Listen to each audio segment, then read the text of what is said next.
Welcome to my show. I'm Mika Frankl. Let's talk about the world of combat sports. And dude, we got a lot to get to tonight, including a stacked guest list. If you're reading it, if you're able to see it on social media, Victor Santillan, or Santillan, excuse me, Victor Santillan the third, coming off of main event victory, TKO in the main event of CFC 6. He's going to be first up here just in about 15 minutes. We also are going to have MMA Island founder, media member. He's worked with Bloody Elbow, with ESP, or with Sports Illustrated MMA, excuse me. Christopher De Santiago is going to be here, and we're going to talk everything besides the UFC. Yes, everything besides the UFC, because I already talked about the UFC and about UFC 328 this week in Newark, New Jersey on MMA After Hours with Mr. Michael Carlisle. That's up cageminds.com, Apple Podcasts, and Spotify, just like this show. But right now, you're here. Check that out later to get the full UFC 328 preview. So we're going to talk about PFL, BKFC, BKB, all of that great stuff with Chris De Santiago. We are also going to be joined by, and this is boxing royalty, Jamel Herring, former world champion, about to be fighting for the BKFC vacant bantamweight title. And as we're talking about boxing, we're going to get a bit deeper into the glove boxing with Southwest Fight News. Jorge Hernandez used to sit alongside him, Combat Sports Weekly, and get to do a roundtable. So we're going to bring him on. Well, it's Angelo Leo Fight Week coming off of Inoue, Benavidez. Zuffa Boxing is doing a whole lot. I need an aficionado on the sport of boxing to help me understand what we're seeing out of the talent and about the big fights that are coming up. Saturday, UFC, early morning, early morning, UFC from Perth, Australia. Absolutely dynamic, spectacular, dismantling by Carlos Prates. Absolutely just a thrashing of Jack Della Magdalena, the Australian former welterweight champion, now dropping his second in a row. We dissected that one hugely on MMA After Hours, me and Michael Carlisle. Tomorrow, Pro Wrestling After Hours. There's WWE Backlash this weekend on top of the UFC 328 card. And AEW has a lot going on. I think that Will Ospreay headed back over to Japan. So yeah, I'll cover the world of pro wrestling. Like Saturday, my pro wrestling eyes were focused on the El Rey Theater, was there for Duke City Championship Wrestling, and got to see Birthday Bash number 3. If you haven't seen the huge news, new champions galore. Brian Idol betrays Saleh Taylor. For sale is stunned.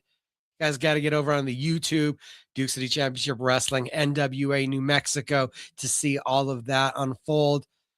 Thunder now has the Route 66 championship. I won't say that we were good luck having him on as guest last week. A legend who deserved it pulls it out in a fatal 5-way, and the Chile tag team titles go to La Migra after the Southern Gentlemen vacated. We already told you they were not going to show up because they were too busy with the Savannah Bananas at Texas A&M. Wild night of action. We have a new number 1 contender. Dre is going to be taking on Zamaya in the future. The Enchanted Women's title going to be on the line. It was a wonderful night. It was a dramatic night. It was a sold out night again at the El Rey Theater. If you have the opportunity and you're here locally in Albuquerque, New Mexico, you love the art of pro wrestling. Every 6 weeks, they're back at the El Rey Theater. You can catch up on YouTube. You can see the dramatics, the theatrics, and all of the physicality. Some of the best pro wrestling locally around. Definitely check that one out. I was happy to be there. And on a sad note, we did see Hobo Hank take the loss to Mike Mondo. still your NWA national championship, but really cool to see a national champion, to see that historic red belt be defended here in Albuquerque, New Mexico, somewhere since the 80s, since that had happened. This weekend, UFC 328. I was a little late on getting our booker. Not sure if we're going to get James Romero on this week. If not, I am going to catch up with him during the week and catch you guys up on our bets and predictions after we had really had a hot start over the first two events where we were keeping track of his bets and picks. I mean, 9-2 for UFC 324 and 10-3 UFC 325. Unfortunately for us, the bottom came out and we only went 5-6 for UFC 326, and even worse at 4-8 for UFC 327. So UFC 326 betting kind of went by the wayside. We're going to see if we can get James Romero in a little bit later tonight, or possibly this week we'll put up a special and see if we can still get those bets and predictions as we're trying to keep up with how much we really know about the sport of MMA and having our better here. We're a couple minutes away from Victor Santillan III. Guapo, as he's affectionately named, the El Paso fighter coming out of the Elite Kickboxing Academy. It was just April 25th, so we're talking about 10 days ago.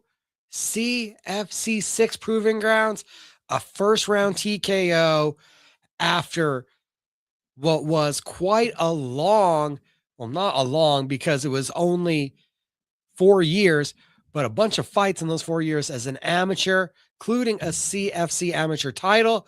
We're going to have him on to talk about his story, what brought him to the sport, and where he wants to go from here.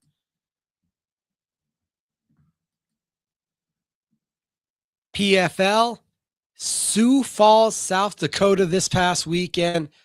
Logan Storley, absolutely dominant with his wrestling.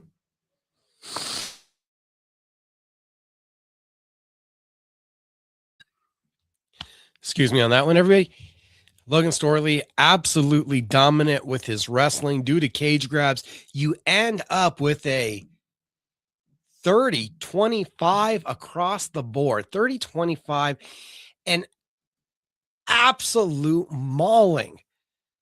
You want to keep something absolutely in place, you grab your Barber's R Us Beard Balm. I don't have it handy this week, but I'm telling you, the Velvet Noir, holding in place, giving it the shine, great cologne-esque aroma. Dominant like Logan Storley was. This, though, is the kind of product you know what to do with next. Where on the other side, I'm still kind of wondering if the PFL knows what to do here with Logan Storley, a former Bellator champion, 33 years old. So we're nowhere near saying he's maxed out his athletic prime. But when we talk about Thad ahead of him, Magomed Umatalov, Shamil Musafayev, or Ramazan Kurmagomedov, who reportedly actually retired after defending his title, I don't know if this moves Logan Storley. Well, it was dominant. Florian Zadeli didn't have a lot of success in the second round. The third round, he did let his striking go, caused damage around the left eye, did cut open Storley. Well, that was after 10 minutes of dominance. A guy was still able to get off on you. I'm not sure. I know that Sioux Falls, South Dakota, the hometown, the backyard, the pressure, big win, huge crowd, main event victory, though. With all the improvements that the PFL is making, I'm just still a little confused as to what we make. Where did this victory take Logan Storley, and what does it do for him next? I want to like the PFL. I want to be behind what they're doing.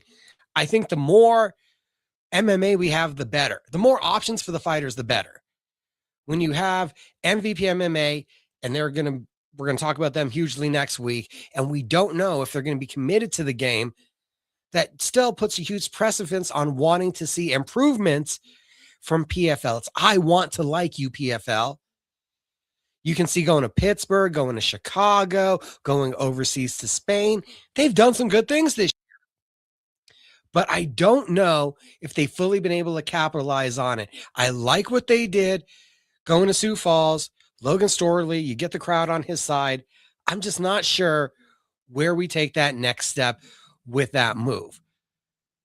Co-main event victory, also very impressive for Raji Gazabavov. And with him being a teammate of Usman Nurmagomedov, it also puts him in that same position. He's a great number 2, and he really doesn't want to challenge for number 1. So is he the placeholder in waiting where it feels like Usman is going to go to the UFC. I'm not sure how it's going to play off, but I would like to see the PFL have a plan. I would like to see the UFC or the PFL be a little more UFC in that. Having matchups that we can point to, hey, this is the next logical move. That is the next logical move. I'm not sure if we were really able to navigate or understand what was the next logical move.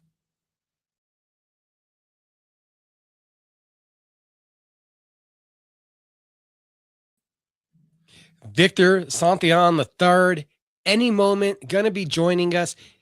Saw him in backstage for a second, and I think the connection broke. So hopefully we'll have him in real quick.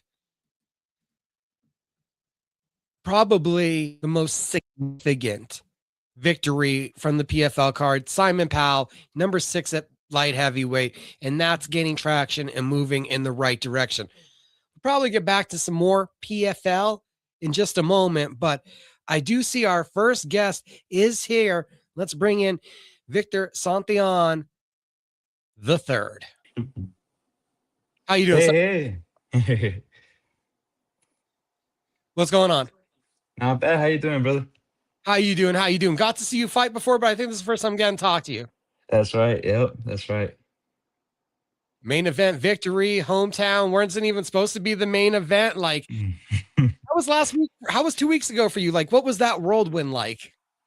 So, I was originally gonna fight like towards the end of the fight card, and the CFC, one of the promoters told me, "Hey, like you got bumped up. It just happened overnight." And then I went from the co-main to being the main event, and it was amazing because I believe I needed that little extra push of like, hey, like all eyes are on you, but I didn't feel any pressure whatsoever. I kind of felt more of a honor. Like, I'm able to display my techniques, the things I've practiced, and most importantly, my character, in front of a huge crowd. And I was very blessed enough to, just go out there and perform, So it was very awesome. It was pretty cool, and it was an honor. It was a very much of an honor for me. So. Just that honor. There were no extra nerves or butterflies when you're told, "Hey, not co-main event. Actually, spotlight. You're in the main event. It's all on you now. You are the focus point of the show." You know, I won't lie to you. Obviously, every fighter gets nervous, but for me, I believe the nerves came from I pray to God I just show out. I show out. Not only win, but I put a dominant performance to see. Because obviously, my last fight didn't go as planned. I left it to the judges' scorecards and I lost. And it was horrible. That lesson itself taught me that I'm not sure when I'm gonna fight again. Even if my body allows me to. So I went out there. There was nerves of like, what, just I want to go out there, perform, and get out of there safe, and I did. I just got a little bit of a scar right here and a little cut, but that's about it. Besides that, I'm back on July 11th, so I think it's gonna be good. Right back to it. But before we get Hmm. too far away from the night, from what it was, how did you savor that experience? Like, did it feel any different walking into the arena? Did anything feel different as you're the main event? You got to be there a little bit later, usually, all of that kind of stuff. Yeah, most definitely. It was something that I would really like to get used to. I liked it a lot. It felt, obviously everything was new, but it felt right. Everything felt right. I liked the spotlight. I liked the extra pressure. But in reality, it's just It was awesome. It was awesome being able to fight in my hometown on the Coliseum as a main event and winning first round TKO. But I learned a valuable lesson from my last fight is, you took a loss and I took it very humbly. And I also got to take my wins very humbly. So I celebrated a little bit, but not too crazy. We just went to go eat some fast food. I came back home and right now I'm going back to work actually. Well, I'm gonna go to practice right after this. So What was the feeling like for you walking out and there's 3,000 people there? You're the main event and there's 3,000 people. What's that like hearing your music and making that walk? man, it was like nothing I've ever felt before. Just the love. I felt the love of my hometown, and it's something that I will always carry in my heart, especially as my first main event. I pray to God I will have many more, but this one was just very special because everybody that has supported me, even from day one was there. So it was just it was kind of like a thank you to them of like, hey, like you invested your time, your trust, and your effort, and this is my way of paying it back. So It was about 4 minutes of work that you put in. What was it about the performance? What did you do? What was right on the night? I technically practice a little bit of everything, right? But every fight, before obviously, I would cater to my opponent. I'm fighting a wrestler, so I'll wrestle more. I'm fighting a striker, I'll strike more. But this time around, I told myself I will make sure that all the areas of MMA are covered, and I'm gonna fight my own fight. I'm not gonna cater to nobody anymore. I started being a little bit more selfish. Where he might be whoever I'm fighting next. A D1 wrestler or a black belt in jiu-jitsu. Obviously, I will get that on check, but I want to fight my own fight. I will make sure I have the pressure that I want, and the preparation was a little bit more intense. I'll say that it was a little bit more intentional and more personal. I wasn't allowing myself to go off track or even just making the old mistakes of my last fight. So I made sure every day I was getting the work done and just recovering and doing it all over again. What do you feel was like the biggest improvement that you made from that last camp to this camp? For sure, mentally, it was more mental work. I always knew I had a very strong character and a lot of grit. But where this last fight went wrong was that I was fighting with a little bit too much emotion. I got pissed off. I didn't like my opponent, and he didn't like me, so it kind of added up. And the fact that I was, angry during the fight, that kind of itself kind of got me sidetracked. So I was just trying to hurt the guy instead of winning the fight. So I went back to the drawing board, told myself I need to be a little bit more cold hearted. I need to go out there and don't feel any emotion. I get hit, just keep your hands up and hit back. Or if I drop somebody, I can get overly excited. I got to be controlled. So I decided to be cold hearted. Even in my fight, I dropped the guy with my right hand and I just walked to him. I didn't get excited. I didn't feel anything because I knew the job wasn't done. Once they raise my hand and they call off the fight, then I can feel something. But during the fight, I wasn't allowing myself to feel excitement, feel mad, feel anything. So that was pretty much the whole trajectory of the last fight to this one. And I liked it. I am going to continue to do that. So How do you push and achieve that much mental growth in a couple months?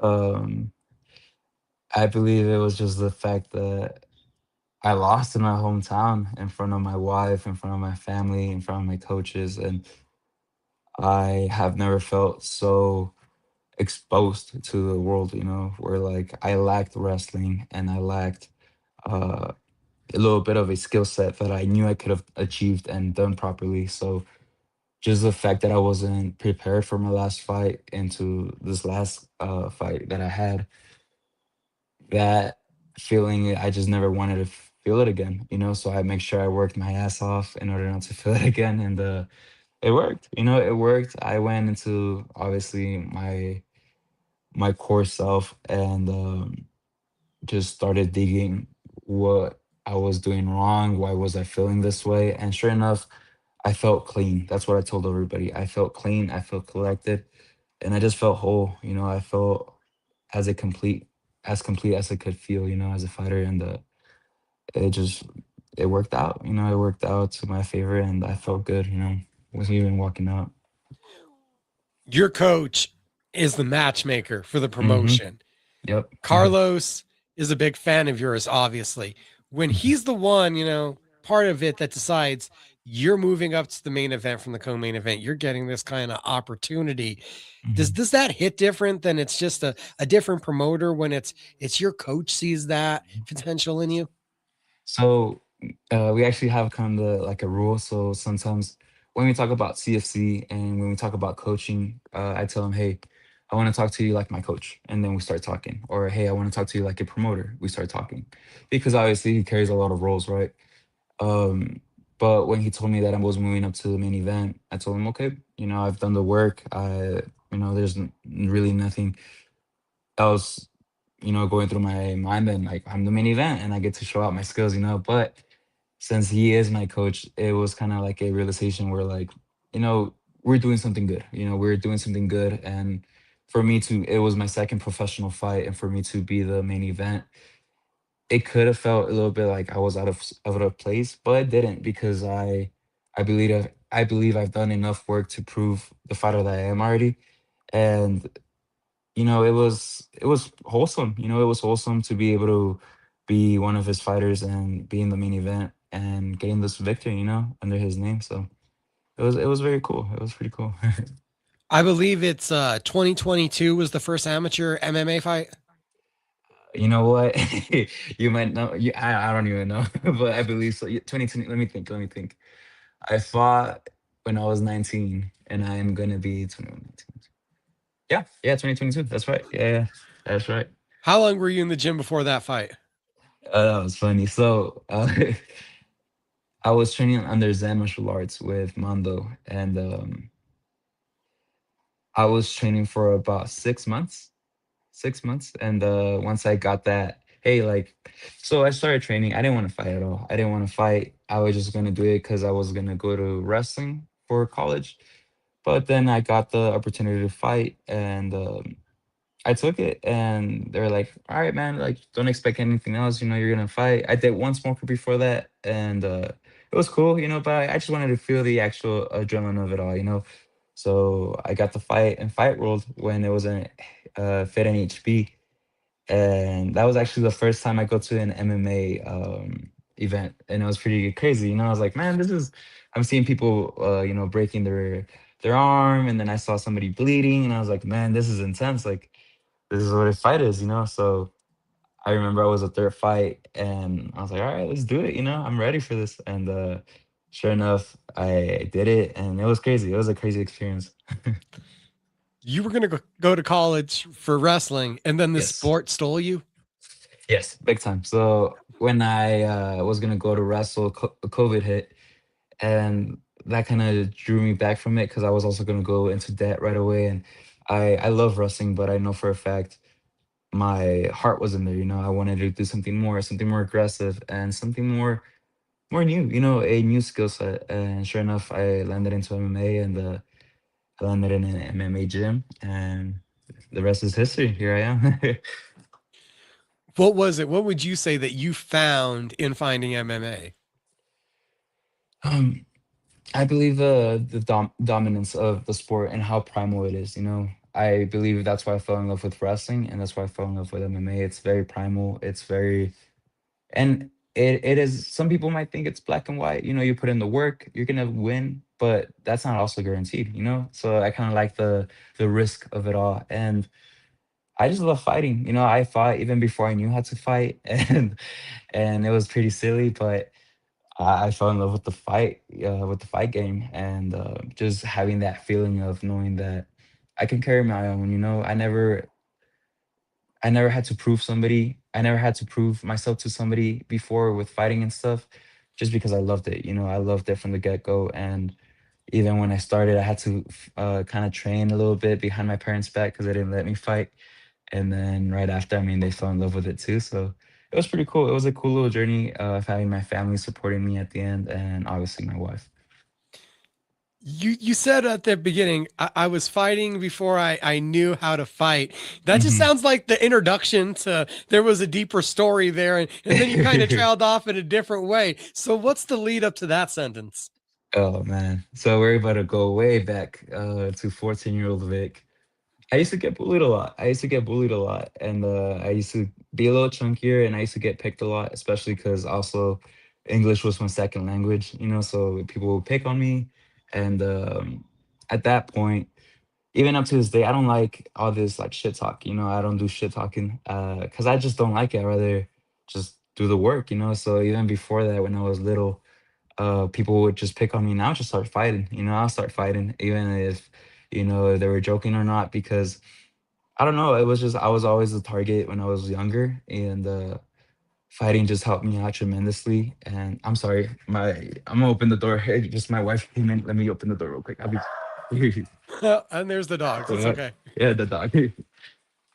We're live, people. This happens. Just quick Yeah, break. I'm so sorry. Quick break. Victor Santillan the third is our guest. It's my fight show. Taking a journey with him.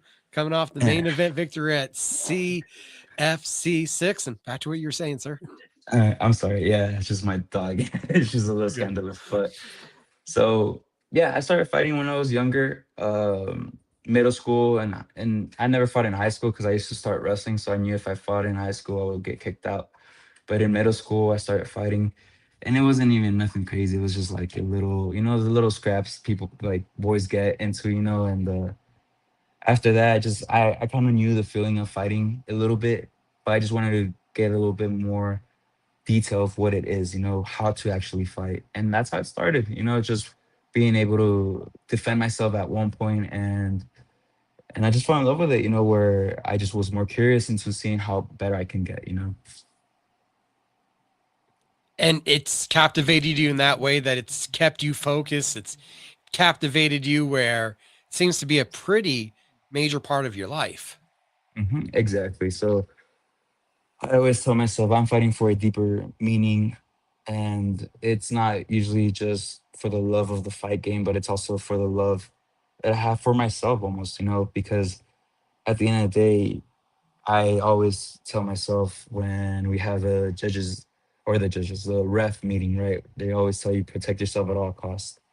And that's right. You have to protect yourself at all costs. And the fact that everything is relying on me, on my performance and on my skill set to win, I like that. I like that power that I have to a certain degree, obviously. And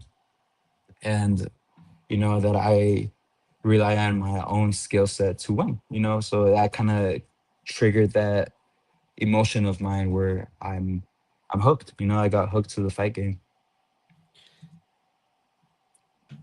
What do you think has been the biggest, like, I don't know, how to, what has been the biggest adjustment from what you were expecting to how training and how the fight game has been?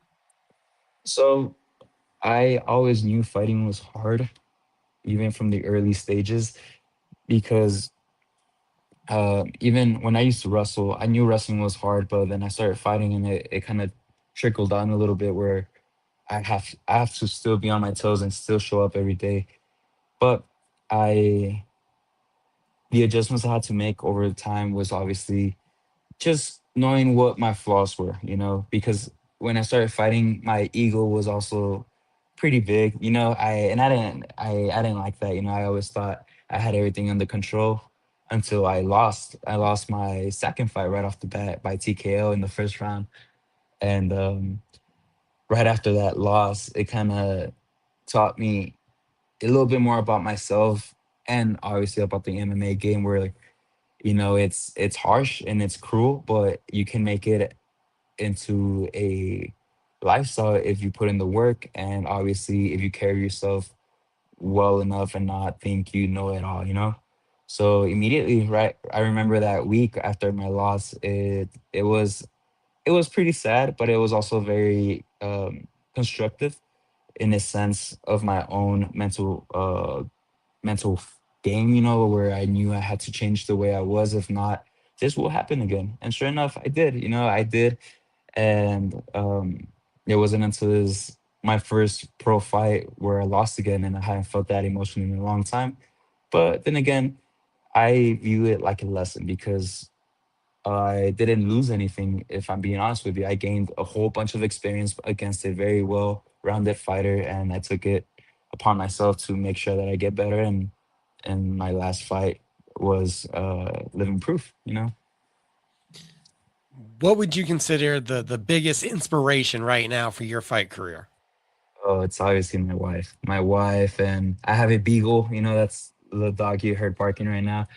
But it's the fact that I want to provide a very nice life for us. You know, and maybe in the near future for my kids. You know, and um, it's that most importantly where I know I can create something out of this. You know, I don't know what it will be, but I want to create a life around the sport and being able to just give back to the community that once helped me, you know, in the later run, maybe opening up my own gym and, you know, having a couple of businesses. But it's mostly my family, the family that I am creating and the family that I already have, like my parents, my sister, and, you know, so, all my support system. If I'm being honest with you, I want to be able to give them back what they have gifted me. And that lights a fire on me, you know, every morning when I don't want to go to train. That's exactly what the people I think about, you know, and having my wife next to me, I just have to make sure that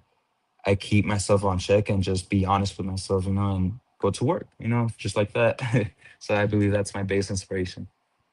Were they that group of people? Was there any surprise from them when you were like, "Oh, I'm hooked. I'm committed to MMA. This is what I'm doing. Plans have changed." So for sure, my parents were a little bit against it from the early stages of it because they care about me, you know, and they didn't know the capability I have as a fighter until they saw my first fight, which is with Greg Allen, and I finished in the first round, TKO, and they're like, "Oh, this is awesome," you know. But then I lost in the second fight, and they're like, "All right, this is a little bit dangerous," you know. So it was pretty funny, but they were just surprised of how much of an impact this sport has done in my life. And when I was dating my wife, I was already training MMA, so she kind of just grew with the sport with me, you know, because I was also very green into the sport, and obviously she didn't know anything about it even before me. So we both grew with the sport, and it's a very beautiful sequence of life where we both grew in the sport and also in a relationship and around with my family too. Everything just became a little bit more stronger, and I believe that's because MMA just brings the raw emotion of everyone. You know, where it's happiness, when it's sadness, and it was awesome. You know, but obviously it was a little tricky at the beginning, having my parents worrying about me all the time, and you know, injuries, concussions, and all that stuff. Always, it's always scary. You know, so. When you walked out of the cage for CFC5, it sounds like you kind of already had an idea of what needed to improve, what needed to adjust. You kind of felt it in that moment. But now you come off of a highlight reel victory. You're on cloud nine from CFC6, and you already know you're fighting at CFC7. So now, how do you reevaluate an attack, adjusting and evolving and improving with the same tenacity coming off of a spectacular performance? Um, I did not let this win get into my head. So I didn't let it almost fulfill me because it's my first win as a pro, you know. And even though it is a very big accomplishment, it's something that I just had to flip the page and make sure I go back to work because I have another fight in July, you know. And if I want to keep this going and this career going, I have to make sure that, you know, I celebrate, not even celebrate, I just acknowledge my wins, enjoy them a little bit, and back to work, you know, because at the end of the day, I am not where I want to be, especially with the sport. I know I can be a better fighter and a better human being. And I believe with time and effort, that will happen, you know. And a lot of people talk about, oh, I want to make it to the UFC, I want to make it to one, or I want to make it to all these big promotions. And in my eyes, I would love to make it to those promotions, but I know if I focus one fight at a time, giving it my all, those promotions are going to come regardless, you know. So I I live by the day by day mentality where every day I make sure I put 110% and I go to sleep fulfilled with the fact that I made the work, you know, I made things happen. And that's how I am focusing for my upcoming fight here in July. I'm gonna focus on making sure that everything is well established. I have good habits every day where I have to work, and sometimes the work doesn't have to be physical. Sometimes, like I mentioned, it has to be mental, and making sure everything's on check. And July 11th comes around, and I'll make sure I'll not only put a performance, but I dominate once again. So Did they already announce your opponent? yes, everything's announced. CFC 7 is coming up. It's in my Instagram. I forget his name, but they have the flyer set up. You can check it out on my Instagram page, and we're ready to roll. Trying to jump over there. All right. Oh yeah. Okay. I did see it before. Briones, Yes. Canelo Briones. All right. All right. Hey, yeah, hmm he really is a Canelo. That's kind of interesting. What do you know Yeah. about your opponent so far? So I saw him when I was on the weigh-ins. He is one of the coaches from one of my teammates' opponents, and I saw him. We were actually had a little conversation, and we were just talking about the fight game that he asked me what weight class I was fighting out of, and he's like, "Oh, I fight out of the weight, out of that weight class too." And I was like, "All right, that's a little, you know." I just didn't think much about it, you know. And once I went out there to did my fight and went back to the locker room to get stitches, my coach told me, "Hey, he wants to fight you. I'm not too sure if you're interested." And I didn't like that. I didn't like the fact that he called me out like that because I was like, all right, cool. You know, you're gonna get what you're expecting, you know, which is the complete version of me as a fighter and making sure that everything's on check. So I right away I told him, hey, I mean, I just got a couple of stitches. My whole body is healthy. Let's run it. You know, I'm not gonna say no to a fight. So that's how that fight came along. And yeah, he announced it. That's about it. You know, we're back in July 11th, but this is what I do for a living. You know, I do construction part time, but man, fighting is what I do. You know, it's something that I'm good at and something I always keep improving. So once he told me, hey, you know, you want to fight? I was like, yeah, dog. You know, that's what fighters do. You know, I'm gonna stay ready and I'm gonna go out there and perform. So safe to say, not personal, but did that spark a little bit of motivation in you? Of course, because it's something that I like about the fact that he called me out the most because hey, like I want to fight you, you know, and I was like, all right, cool. Like he didn't tell me that to my face, but he said it to my coach, right? Where like I want to fight him. I was like, I mean, all right, cool, you know, but I just make sure that I'll make sure I get the work done, and I don't want to sound rude or anything, but I don't like that, you know. I don't like the fact that he wants to fight me thinking because he can win. So then I was like, all right, cool. You know, if he wants to fight me, let's do it. You know, put it on paper. Let's see if that's true, and let's run it. So What makes you a hard fighter to deal with? What makes you hard for your opponents? I believe it's the fact that I'm hard on myself already as it is. You know, even when I miss practices, nobody's perfect. You know, I've missed practice before, or even a recovery session, something. You know, I go into this spiral where I can't even go to sleep comfortably. You know, I go to sleep a little bit impatient, knowing that I didn't get the work done. So I am already hard on myself, and the constant battle is can I show up for myself every day, you know, to practice or to a recovery session or just for myself, you know, I need to show up for myself every day. So the fact that I put in this much effort and, you know, money isn't everything, but money goes into the formula money, sweat, blood, tears, frustration, sleep deprived, you know, whatever it is. I put my body through hell and back. So I believe that that's what makes me the most dangerous fighter, because I am doing this out of a love for the fight game and the love I have to, mess people up. I love that feeling, and that's something that I have never have experienced before, that feeling of knowing that you beat somebody up and you made it in a very fashion, like in a very performative way where it looks like art. So that itself, that little trajectory of making sure that it's not just a fight, it's MMA. That's what I love about it, and making sure that I get the job done. And I think that's what makes me dangerous, because I'm not in there because of the money, or I'm not in there because of the fame. I'm in there because I love it. Determined, accountable, and maybe a bit obsessed with the sport. I'm hearing also. Hmm. Big time. Yeah, you have to be a little crazy to step into the cage, am I right? But I believe obsession beats talent any day, but discipline beats obsession. You can always be obsessed, but if you don't put in the work, you're gonna be in some deep trouble sometimes. So I just gotta show up, and even though sometimes I don't feel like it, I just show up, put in the work, and I believe the obsession just carries along by itself. Victor Santillan the third. We can see him back in action. CFC 7, July 11, El Paso. Check him out. He's from the Elite Kickboxing Academy. The scene in El Paso, southern New Mexico, that area, it's blowing up right now. It's good to see all the action, all the fights, all the gyms. Appreciate you for dropping by the show tonight.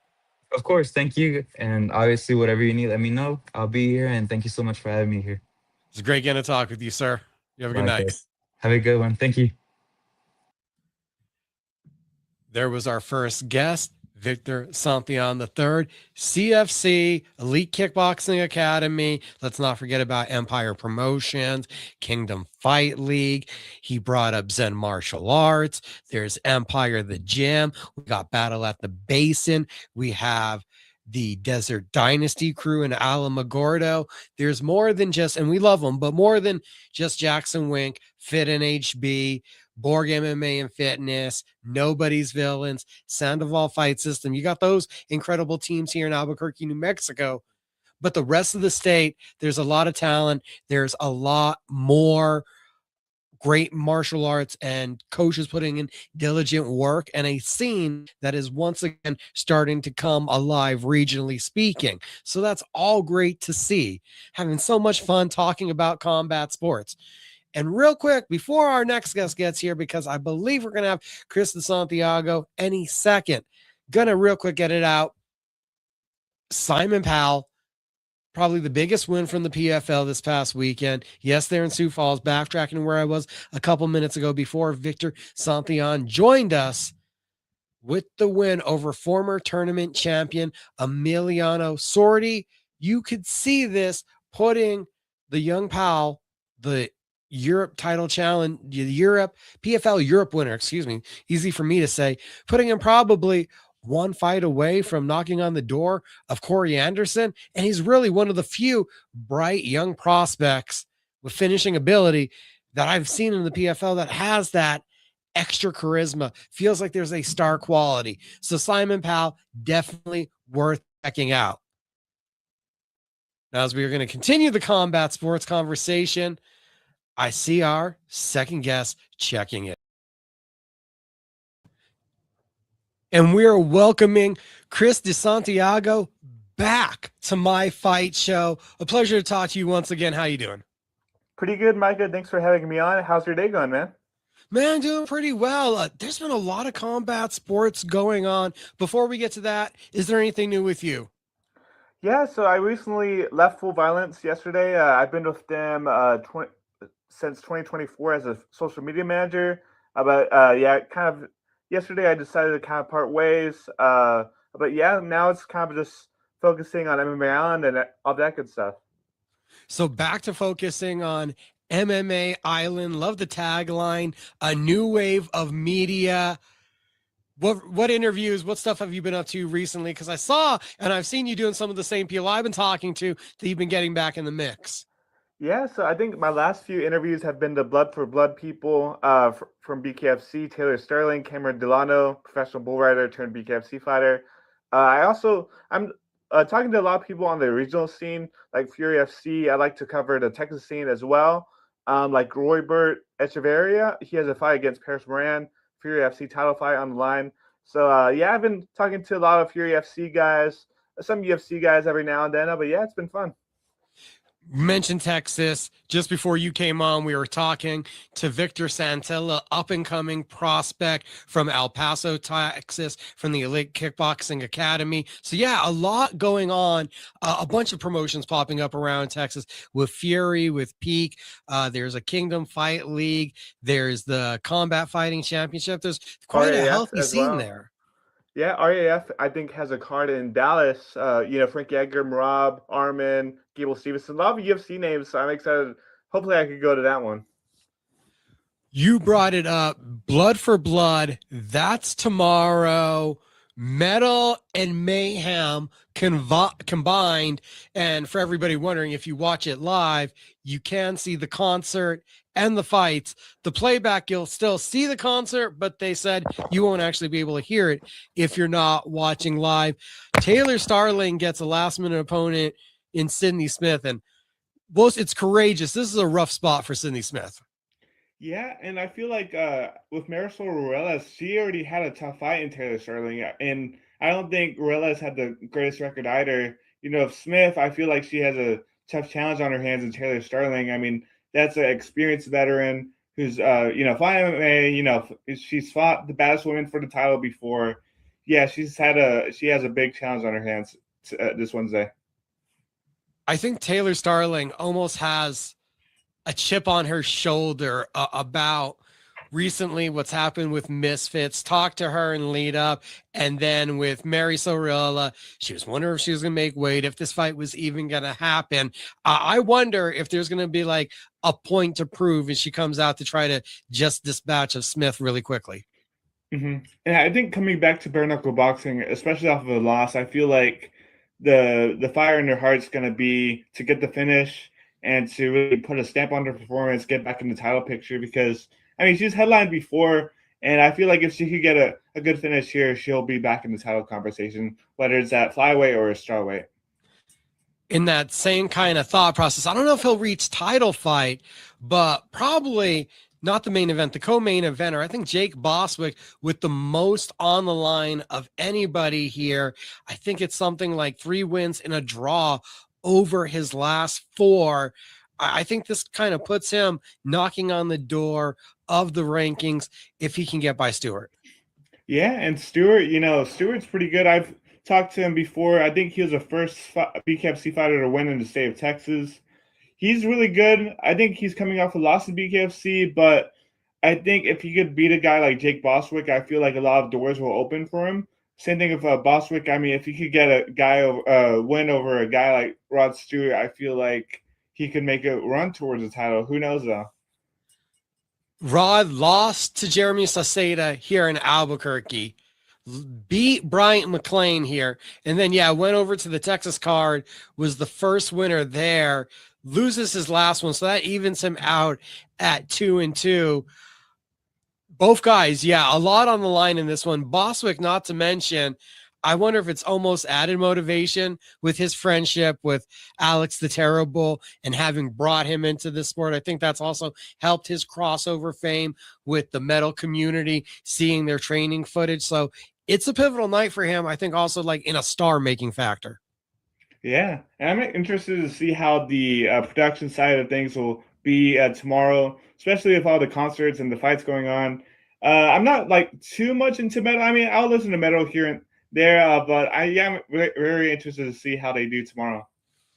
I was just talking to a buddy actually before we got on to do the show tonight, and I said, man, him and I had both been to a lot of concerts, and after a band plays, for them to get their equipment off, the other band to get their equipment actually on, and then you get it tuned and set, you got 20, 30 minutes of downtime. I'm hoping that they've already worked out a way that transition is happening during the fights. So it's almost like seamlessly a fight ends, and then you got the ring announcer, let's head to the main stage, and you're able to go. And then just really quick, pipe up a fight again, get a walkout. I hope that they have the production well thought out, and this isn't a lot of stop and start. Yeah, I'm wondering what the walkouts will be too, because like if they're gonna be walking out to their own music, or if they're gonna be walking out to the bands or something like that. I'm really interested to see how they do it, and who knows, if this is a successful event, they could be doing multiple Blood for Bloods a year if you think about it. That would be interesting to be like, hey, both of you have to pick songs from the band, and that's going to be their last 2 songs. We're playing them off by playing you guys out. Yeah, and then I believe Alex the Terrible's gonna be performing after he fights, so like who knows if he'll be able to, do that physically, like if he's physically gonna be able to do that afterwards. But yeah, we'll see. I believe so. What it is, and I'm looking. I have one graphic here that I can see from Instagram. I believe that Slaughter to Prevail is going to be the very first band to play on this show, and then Alex will fight. And what it is I guess they talked him out of headlining. Probably, dude, you're gonna need to go get checked out. Your hands, if nothing else, even if you win, are probably going to be messed up.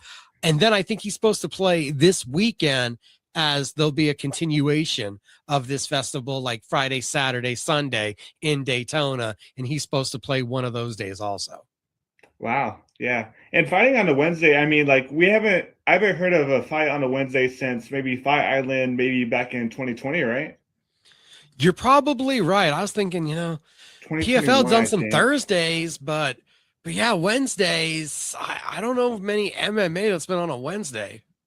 Yeah, I think the Fire Island that Chimaev won the 2 fights in like 1 week or whatever. I think that was on a Wednesday or something like that.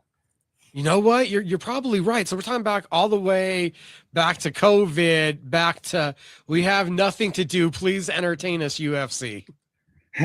Right. Those are the days though. I mean, Fire Island, like I feel like for MMA Island, I feel like it boosted a lot of the followers that we have. I feel like a lot of people confuse Fire Island for my company MMA Island. So I ended up profiting a lot from Fire Island, I think. Oh man, you were able to grab a bunch of the attention and piggyback. Oh yeah, for sure.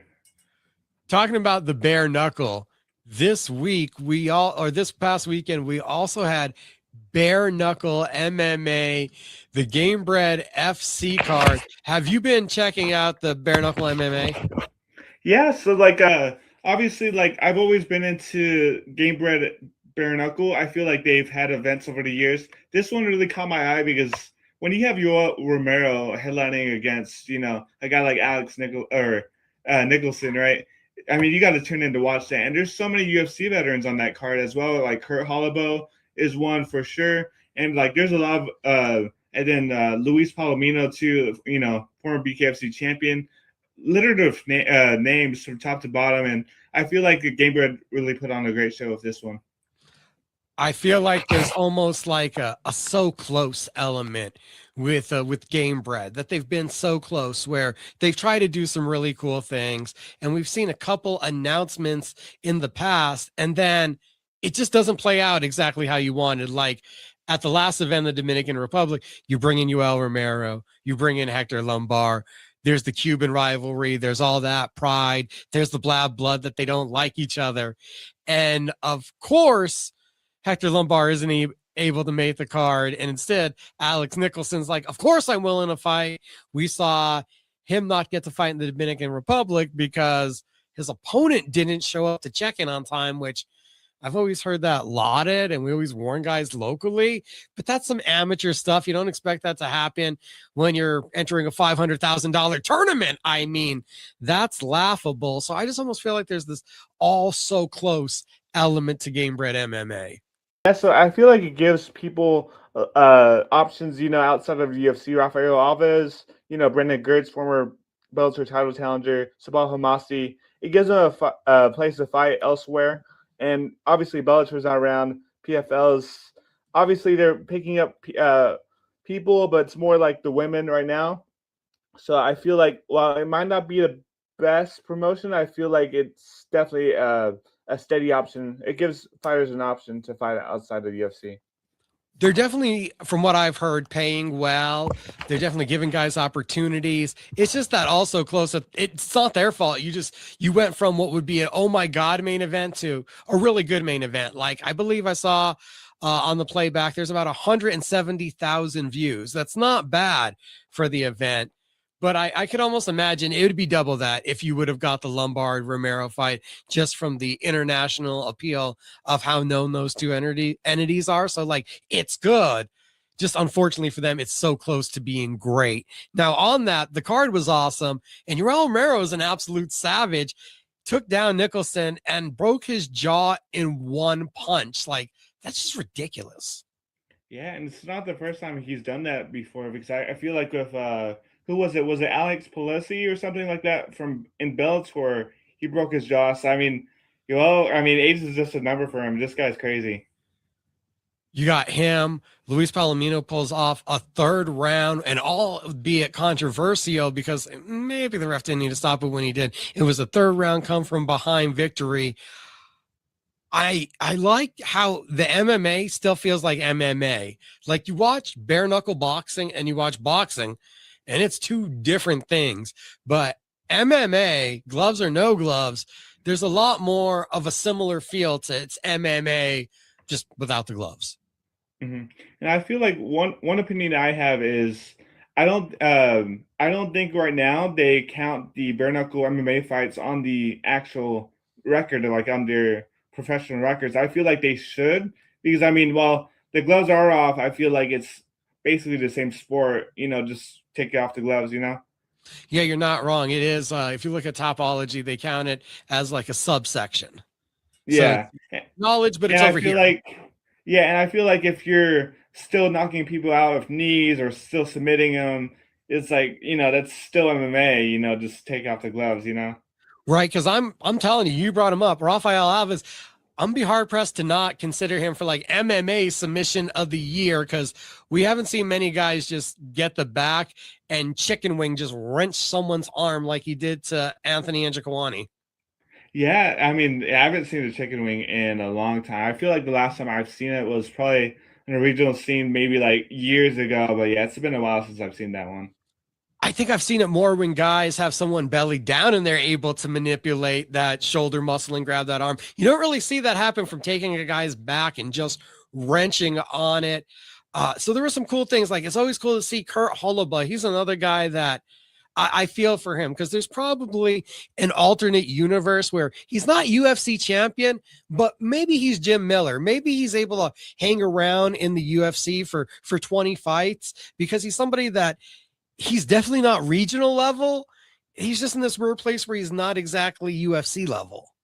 Yeah, he's kind of in this gray area, and like I feel like if MVP is to stay like in MMA for the long term, or I feel like they could benefit from, or the fighters could benefit from a promotion like that, where maybe they're not good enough to be ranked in the UFC, but they're definitely than the regional guys. So I feel like there should be a subsection where these guys could go to MVP, where it's like maybe the best outside of the UFC. That's where they fight. And talking about there needs to be another place for them to go. Hypothetically, we do have that place. It's called the PFL, but it feels like they're like two steps forward, one step back. And I saw this really weird statistic this year. The title fights they've all been on the international cards. We've had cards here in America. We're not getting title fights. Just a weird statistic, but they're attacking different markets. Sioux Falls this past week, Pittsburgh a few weeks ago. What is your perspective on the new look PFL, new leadership involved, and obviously trying new things without the tournament around? hmm So I think they're headed in the right direction with John Martin. I do see them signing a lot of women, like a lot of female prospects lately. I feel like that's a good direction for them to be in after kind of like losing Nagano. Because if you think about it, if they're signing the next wave of women's MMA, they're taking away from UFC, and they could have stars like Dakota Ditcheva. I'm not saying that any of these girls could be the next Dakota Ditcheva, but the more you sign, the more likely you are to have a star in your hands. But on the flip side, I feel like PFL's their viewership, I feel like can't be that good. I mean, they're not even on ESPN Plus anymore, which is a subscription a lot of UFC fans had before the Paramount Plus deal. And so right now, as an MMA fan, I can't even watch PFL because I don't have cable, and I'm not going to pay for ESPN2 or ESPN1 or whatever. So I feel like they're missing out on a lot of fans in the States, especially. Their marketing is not the best. I mean, sometimes you have to go up on their Instagram to see, what events they're putting on, and you don't know you don't know that there's a fight going on until like the day after, until like an hour before, So it's just one of those things. I feel like they could be working on that, but obviously it's tough. But yeah, man, I hope they have a better broadcasting deal because I feel like if ESPN, they're not getting the best out of that deal, and I feel like the fans aren't able to watch it as well. I do get the press releases for them, but it's been kind of not putting them on blast, everybody, but from the insider scoop, they're not doing the media calls and the media scrums. They were at least allowing, hey, push one, ask a question. They were doing the old school UFC Zoom calls, not like we're doing with PFL where it's one-on-one, but they were having, with BKFC, they're having all of us on at one time and asking to ask questions.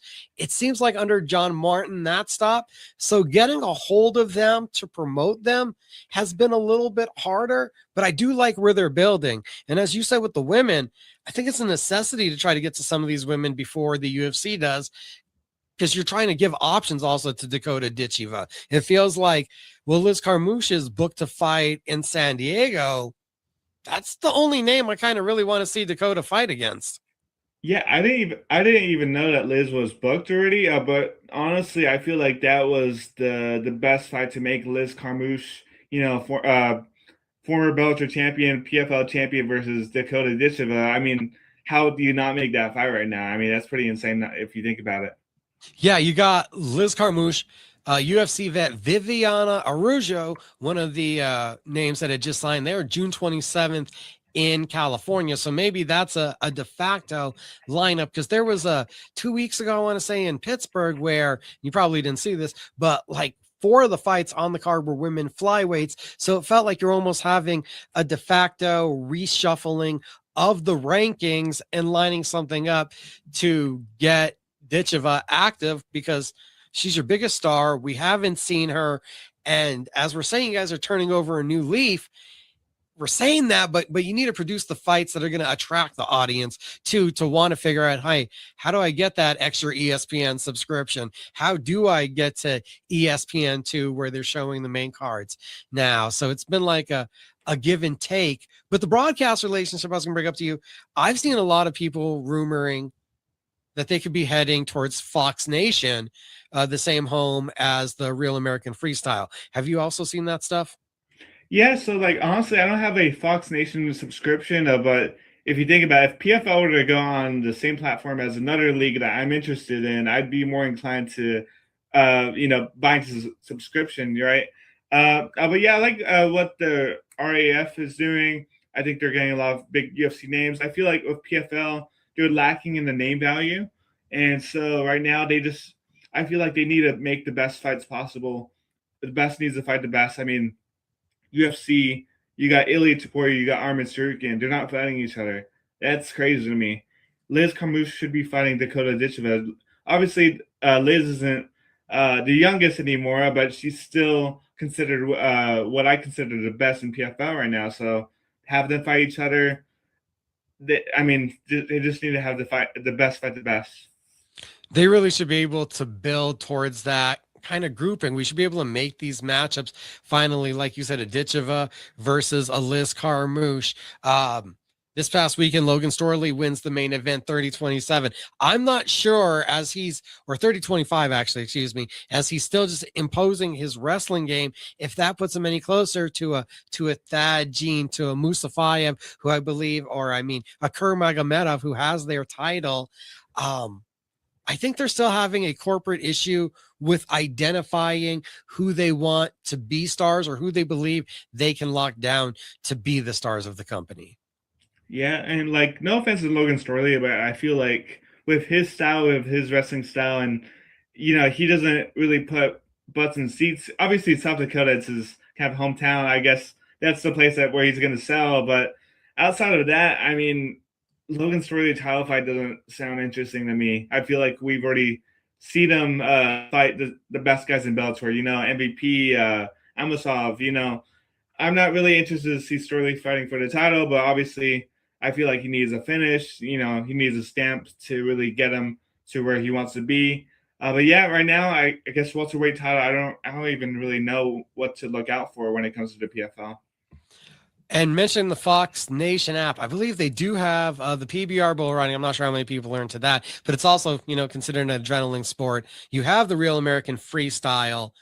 If you come to the end of the road with ESPN and your PFL, just looking at the landscape of combat sports, there's probably only 3 options. If the Zone wants to get back into MMA, Vice TV, and then Fox Nation, it feels like those are the only 3 entities outside of Paramount that are trying to actively be involved in combat sports.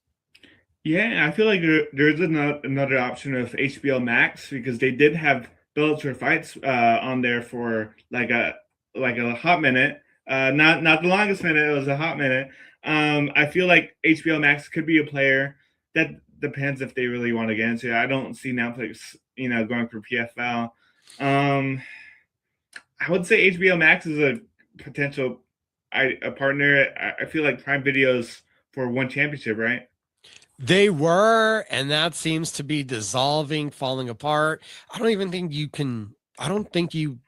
think that relationship currently exists anymore. I believe I've seen everything on YouTube or one pay-per-view that you can get off of their website. So that's really dissolved. And on the HBO side, they might be out of the combat sports game because there's the corporate merger with Skydance. So they'll become Paramount, and then Paramount is already locked into the mega deal with UFC and Zuffa. That would kind of eliminate them. That's why Vice and Fox Nation feels like the 2 most obvious suitors for PFL. And if you're PFL, Real American Freestyle has the heavy UFC influence. PBR already owned by TKO. I don't know if Fox Nation would be hesitant to bring them in because, hey, we're already kind of working with TKO. Maybe Vice TV would become the biggest platform, and we've seen them with LFA, with BKB. They are making a real conservative effort to have more fights on their air. Mm-hmm. And I don't know what the PFL is doing, or I don't think it's necessarily their decision, but like with their time slots to go, like I think they were trying to compete with a UFC pay-per-view card the other week, because I think Stotts and then Pettis, they were fighting around the same time as the last pay-per-view card. And it's like, who's going to be, or not pay-per-view card, but, last numbered card. But who's going to be watching PFL if UFC is going on at the same exact time? So hopefully they could find a better broadcasting deal and then like a better time slot, like PFL on Fridays. That would be awesome. PFL on Thursdays, maybe even that works, just not Saturday. Who decided to go to Saturday? Like, Saturday was a no-go. They played nice. They understood this when they were on the same network.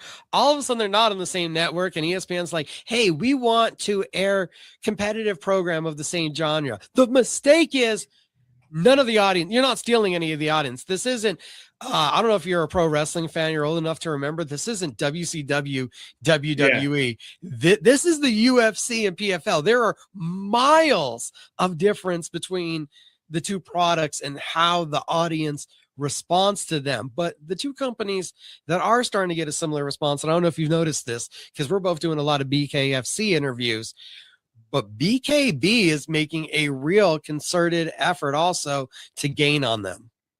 Mm-hmm. Yeah, because I've noticed their bantamweight champion, BKFC's bantamweight champion, what was his name? Like Ignacio Blas or something. Alberto. Okay, yeah, him. They took him last year, and now they got Mick Terrell, who was the BKFC UK heavyweight champion. And I feel like that's not the best signing because, he is kind of 42. He has lost to Ben Rafael in the first round, and obviously Ben Rafael is not the champion anymore. it is a good signing, but, if they start to snipe out multiple names in BKFC, they could make a dent in it for sure. Well, with Mick Terrell, who had been with BKFC, and I'm pulling up right now, his fighter profile still there. He was coming off of the win over McFarlane in March, where he reclaimed the UK heavyweight title. That was rebounding from the Rothwell loss. So it kind of felt like they were still, with Dave Feldman's talked about it, they want to make a further push into the UK. Both companies really do want to get further into the UK. I thought Terrell would still be a ticket seller there. He's still somebody that they're able to pull in a crowd with. So I'm a little surprised they let him go. And then it's to Alfredo Angulo, who we saw fight Julian Lane, and the Vargas brothers recently. So you have 3 real professional boxers on top of Mick Terrell, on top of Pick Jardine. So slowly but surely, there are names that BKB is picking up. And I'm like, I know that name. I know that name. Huh. Mm-hmm. I feel like with BKB, if they were to sign more UFC veterans, I feel like they could really pop off. I feel like they need that because they don't, if you think about it, they don't really have a Mike Perry. They don't have a Darren Till because, I mean, Darren Till's a huge signing for BKFC.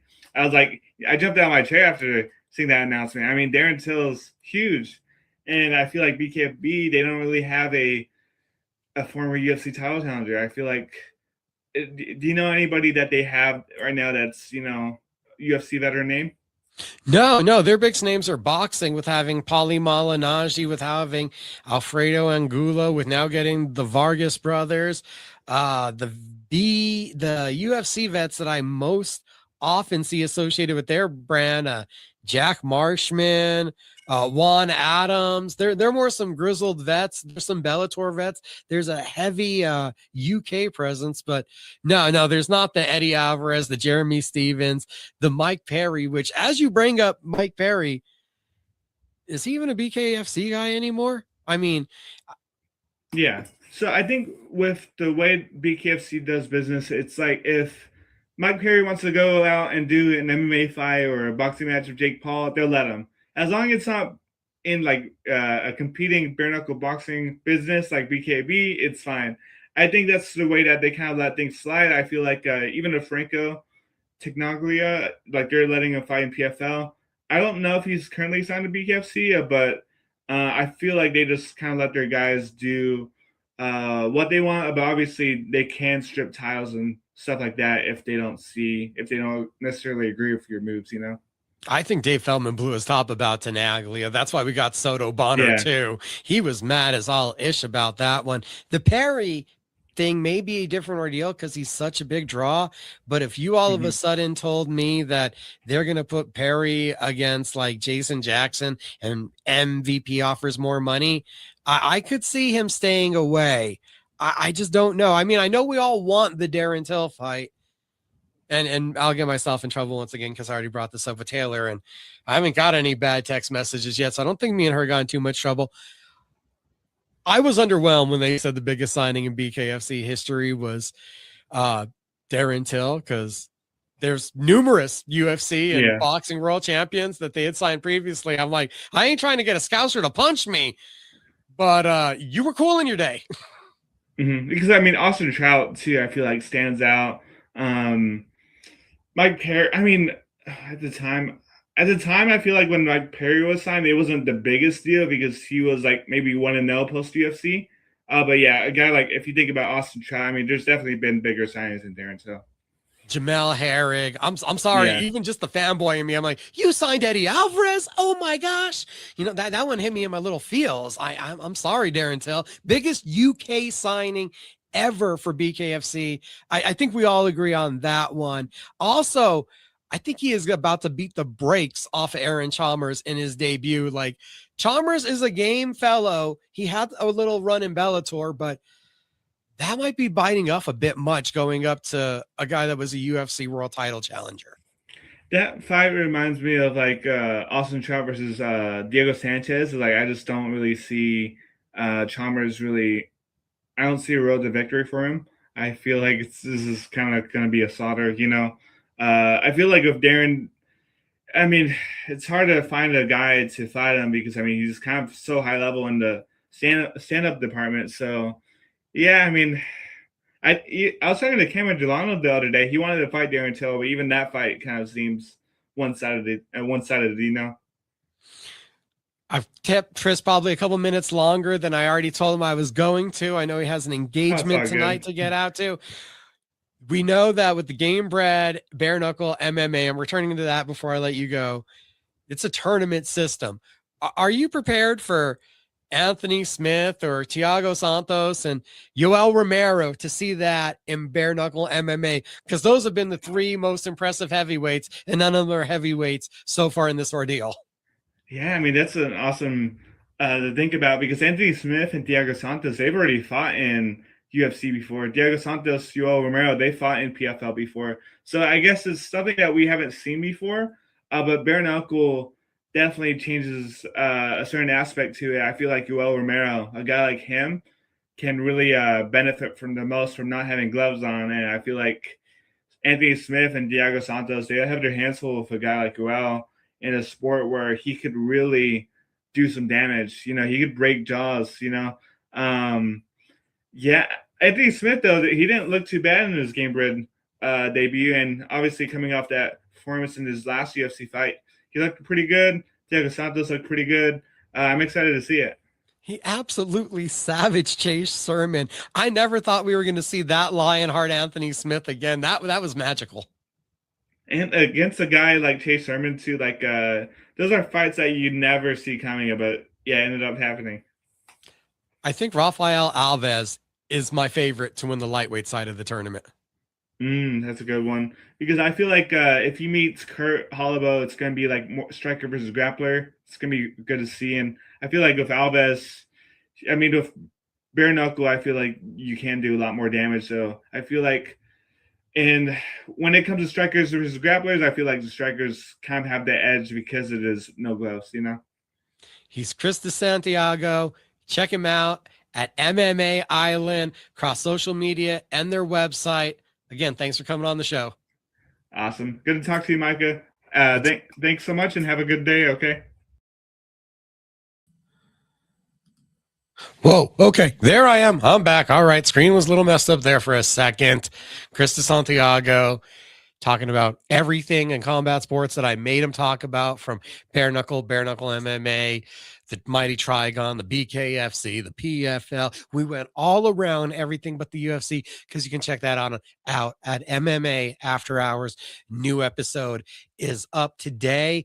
We're a couple minutes away from Jorge Hernandez to talk about boxing. But before we get to that glove boxing, I got to remind you guys that our first guest, Victor Santillan III, huge victory at CFC 6. You go on over to Facebook, Robbie Ray Images, check out all the beautiful work he put up from being down there in El Paso. You want to look like a beautiful piece of work? Head on over to Barber Gave Fades, Lobo Plaza. It's barbergavesfades.net to book your appointment.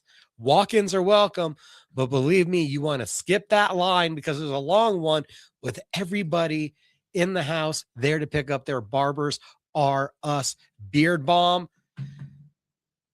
We got something special coming up right now, and I am so excited to do this next interview. We are just one moment away from it.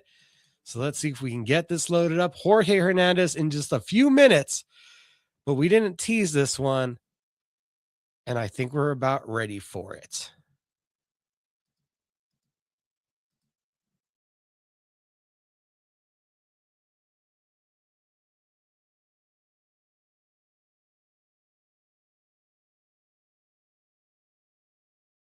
And a pleasure to talk to Jamel Herring.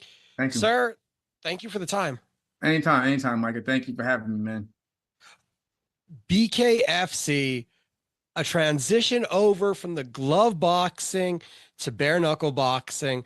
A lot of people question the move. How many times did you get the, why are you doing this? What are you thinking before that debut fight? I got it a lot. Just because, mainly just of the fact that a lot of traditional boxers, we look at our fists obviously as our tools. So they was more worried about me basically messing up my tools. But I think once they see me get through that fight and how I looked in the fight, I got a lot more praise and less like I think this time around I've heard less on why, you know, and more like okay, I see what you're doing. It's more like just now just still just continue to be careful, but not so many questions on why I'm doing it.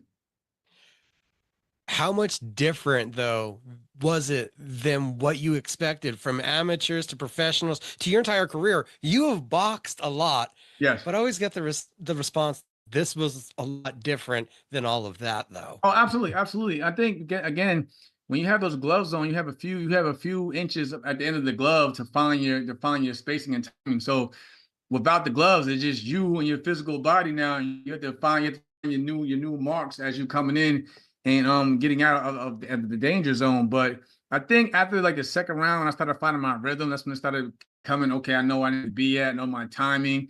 I got, you know, I feel good. I feel loose now. Okay, let's just go out and just have fun and do what we do. From the competitive perspective, from making the adjustments, from being in there, did it feel that much different of a fight night for you than the last several years have been? No, I think once that adrenaline started kicking in, it just felt like I was in my natural habitat. You know what I mean? Like I was where I belonged. I belonged at in the ring. Obviously the ring is a different ring from a boxer's ring, but nonetheless, it is a ring. So I felt like once I started finding my groove, it just felt normal, and we had fun. To wonder if there was commitment. The second fight here, main event of BKFC 89, and you're fighting for the title. Was there ever like a feeling out process mentally for you in the thought of, is this for me? Will I go back to traditional boxing? Or when did you become sold? Because obviously, to fight for the title, you're pretty sold. No, I was pretty much sold after the first fight. When I spoke with the guys in the back that actually make the decisions in the BKFC and the praise. I know at the times during the first fight, the crowd was getting a little uneven, you know, unsteady in there because of obviously everybody was getting knocked out left and right here, and I cannot agree. But for the most part, from the ones at the top, and then you seen like social media, I got a lot of praise from my performance, and so it just felt good, and I was like, okay, this is where I want to continue to go down this path because again, once I start something, I want to finish it on my own. So I was heavily pushing to get, you know, a world title opportunity, and when I got it, I was over the moon. Pretty sure I wrote a pretty gushing paragraph myself about your performance. I mean, a very tricky guy with an awkward style in Matt Guyman. How much were you able to learn in that about the different kind of styles you're able to present in bare knuckle compared to boxing? Timing. It came with him. It came down to timing again. But people don't realize, like I was getting turned down fights left and right. So when Guyman came across the table, I just immediately took it because I just wanted to get in there. And plus, I figured that before that fight, Matt Guyman he fought Ryan Reber, and then Reber ended up getting a title shot with Justin. So I figured, hey, if I take out this guy and do it better, they have to put me on top of the list to go for a world title. So that was one reason why I really wanted the Guyman fight. And again, once as you've seen, once I started frustrating him, then that's when I knew I had him. Once I got him mentally and I beat him mentally, I knew from there I could do whatever I wanted to do in there, and we just had fun doing it. Now that you've gotten your feet wet in this ring and felt it out, are there any adjustments that you make towards camp? I know that Austin Trout, one of the things he spoke about was also incorporating a Muay Thai gym so he could feel the clinch positions and kind of get used to that in close. So that was an additive. Have you done anything to adjust forward? Yeah, David told me that, right, really literally off the rip before I even got into the ring the first time, that he wanted me to work with MMA guys just for the clinch and the aggression and things of that nature, and not just solely focus on just boxing, which I respect. Because again, I love how like the BKFC is just a mesh of all types of styles and competition from all over. So I couldn't just have the boxer mindset. Again, you've seen the last fight, I wasn't blocking with my hands up like a typical traditional boxer. Because again, even getting hit on the hands hurts. Even having your guard too high, punches can still slip and you don't see it coming. So I felt like I took a page out of Austin's book as well in terms of just using the whole ring into my advantage and just being smart and knowing when to get in and get out of the danger zone. How dedicated of a process was that camp to make some of those initial adjustments to get past some of that defensive muscle memory that you've built up for decades? It was definitely a big adjustment. Even here in Southern California, we actually use a smaller ring You know what I'm saying? Just to get used to having somebody always on you, throwing punches at you, and not relying so much on having, guarding with your hands. So again, we use a smaller ring here just to get used to, you may get a guy who's just gonna try to jump all over you from beginning to the end. So instead of you sitting there curling up in the corner, you gotta fight back. I feel like with the BKFC, you got to start a little bit more faster than traditional boxing, where you can take a few rounds and then you get your rhythm. Because, again, it's only 2 minute rounds. It's only 5 rounds. So I feel this camp, we basically on, starting a lot faster as soon as the first bell rings and going from there and making adjustments as we go along. What has it been like also in this process, the new sport? Has it been almost invigorating for you to have this new puzzle to be figuring out that's bare knuckle? It's like a breath of fresh air because it's something, again, like you mentioned, anything new always feels good. Even a brand new car feels good. You know what I mean? Brand new house, what I'm saying, feels great. So just for me diving into something new and then getting and being allowed to fight for the pinnacle, the title at the very top and potentially going on to doing great things as champion, that's probably one of the best feelings you can ask for as a competitor. I brought up Austin's name once already, but you could match the feat that he's accomplished and become a crossover sport world champion. What would that kind of feat mean to you? Oh, it'll mean the world. It'll mean the world that, what I'm saying, that I still have a lot in me. That anyone, it doesn't matter who you are. If you have the strong mindset and the eager and the growth and to want to learn and adapt and do different things, you can.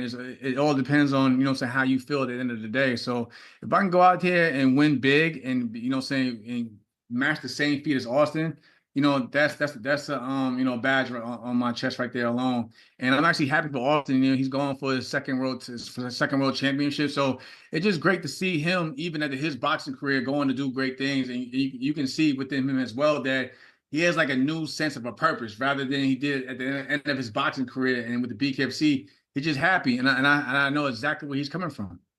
You just said something that touches also on the background. We couldn't go too far into the interview without touching on the flag behind you that's Yeah. prominently displayed. And you said a sense of purpose, and how much does that coincide with, as a young man, when you found the military, also kind of finding a sense of purpose? I mean, I pretty much became a man in the Marine Corps because I was 17 years old and I had my 18th birthday in boot camp.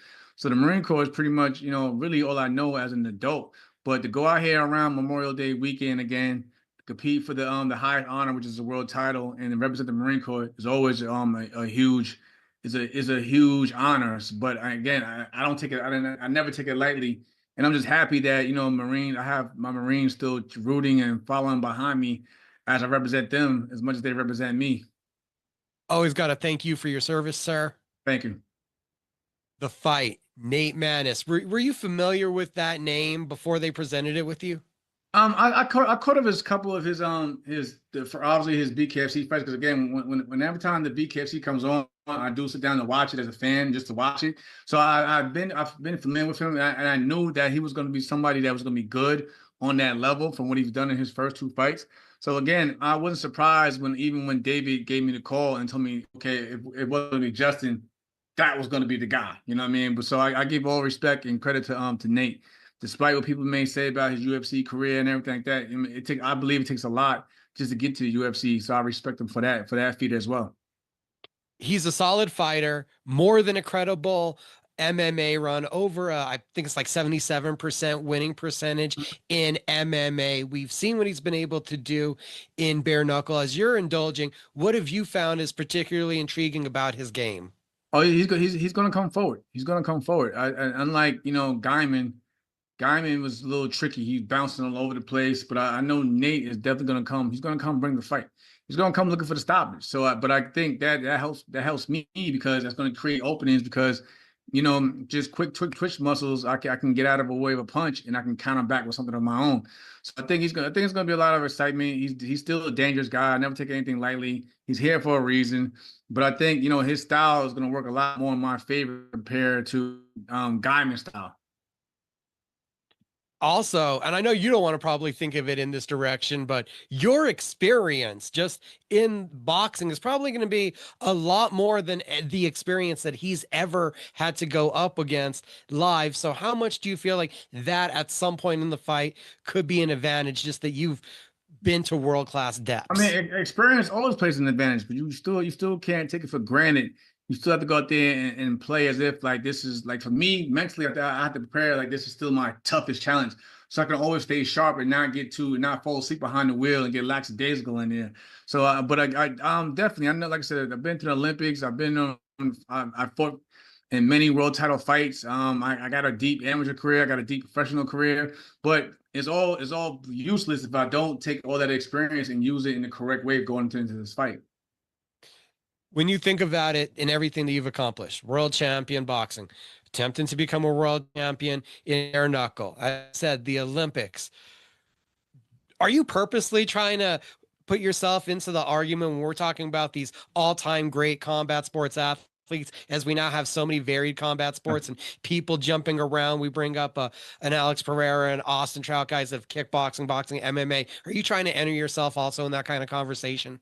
Absolutely, Micah. Absolutely, absolutely. I want to be.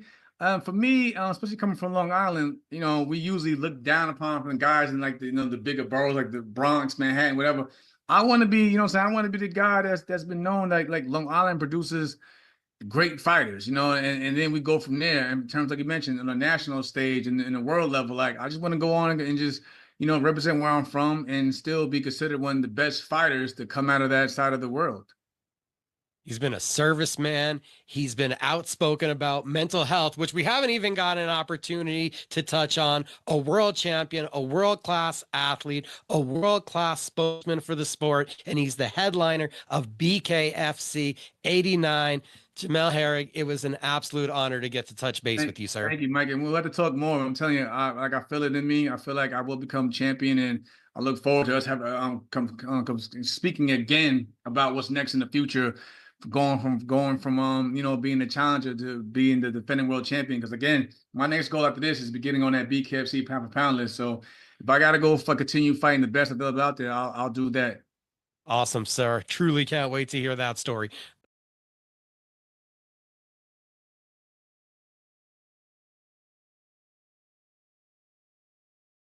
And that was absolutely awesome getting to talk to Jamel Herring. Didn't think we were going to be able to make that happen. We had been trying to get that conversation going all night, got it scheduled, was so excited about that. Shout out to Robbie Ray Images, Barber Gave Fades, Barbers R Us Beard Balm.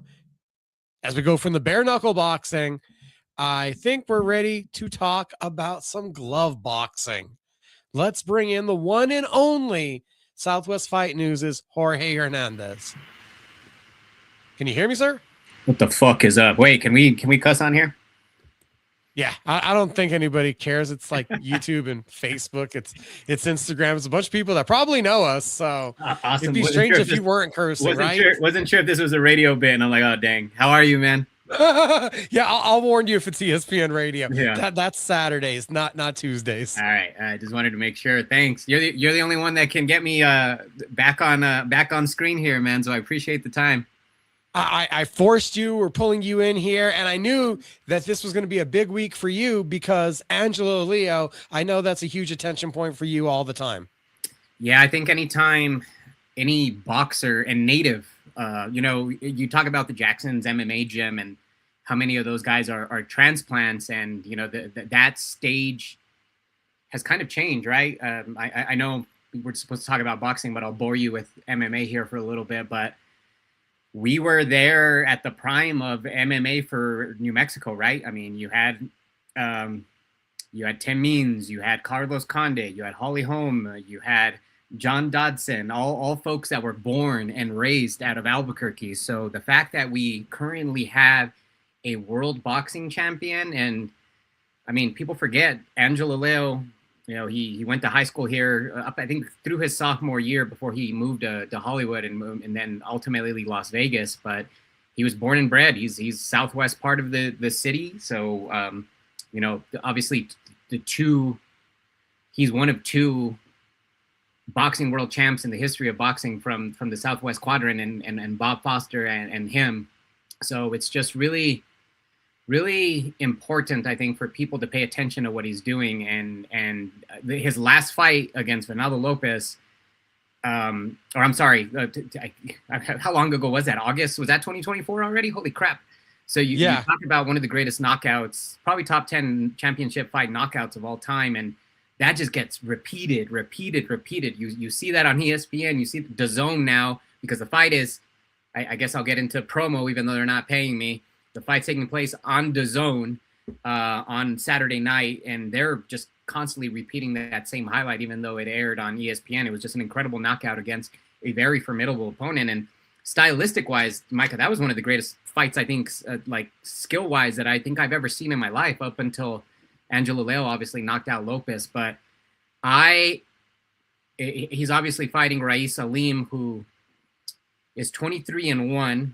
It doesn't have like the best knockout power, but it's a hidden power, kind of like Leo, right? Leo's not necessarily a KO artist. He's a brawler. He's definitely a brawler, and he's got a lot of technical skill. But this fight is a fight that scared me back in 2020 and 2021. I don't think Angelo would have fared well against Aleem between 3 and 5 years ago. I think Angelo has just went up another level since then, skill-wise, and it's really interesting to follow him on social media. You know, he's not here in Albuquerque anymore, and I mean, he does come for some of his high-profile trainings, right? But it's rare that we get that glimpse that we used to see him, and whether it be the training camps or the promos. I remember back at the fight shop, he would spar or get on the gloves with his dad, and I know I'm kind of going off topic, but for me, Angelo is such an interesting story, man, because we always knew the skills that he possessed. Yet, when he was in New Mexico, he was never the main event or co-main event. As fucking crazy as that sounds, he was always the second fight, the third fight on usually like the 6 or 7 fight cards. And he made the decision to leave, and it was rightfully so. Not to knock anyone else, but his father isn't a promoter, so he couldn't put him on his own cards here, right? So he didn't have that luxury, so he had to bust his butt.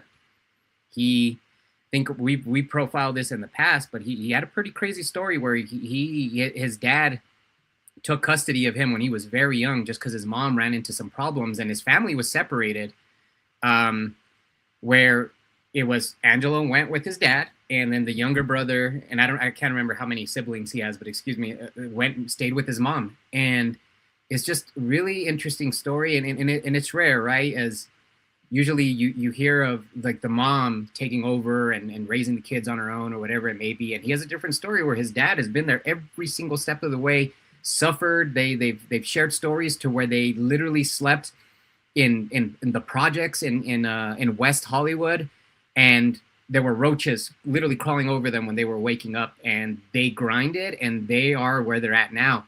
And Angelo is so damn quiet. Like, you know, he's such a reserved person that a lot of people don't know that aspect of him. So for me, that's why his story is so incredible, and why this fight is so important to the history of New Mexico boxing, because he legitimately has a chance to be an undisputed champion in this weight class. Now, a lot the other champions are going to drag their ass and fight in. The problem is with the smaller weight classes is you have so much more of an international flavor. You have the South Asian mix. You have the European, specifically England mix. You have all these light fighters that are spread out through all over the world. So and in Mexico, right, you got Espinoza, who's an awkward 6'2", 6'3", whatever the hell he is, fighting at 126 pounds. That guy is just an anomaly all in himself.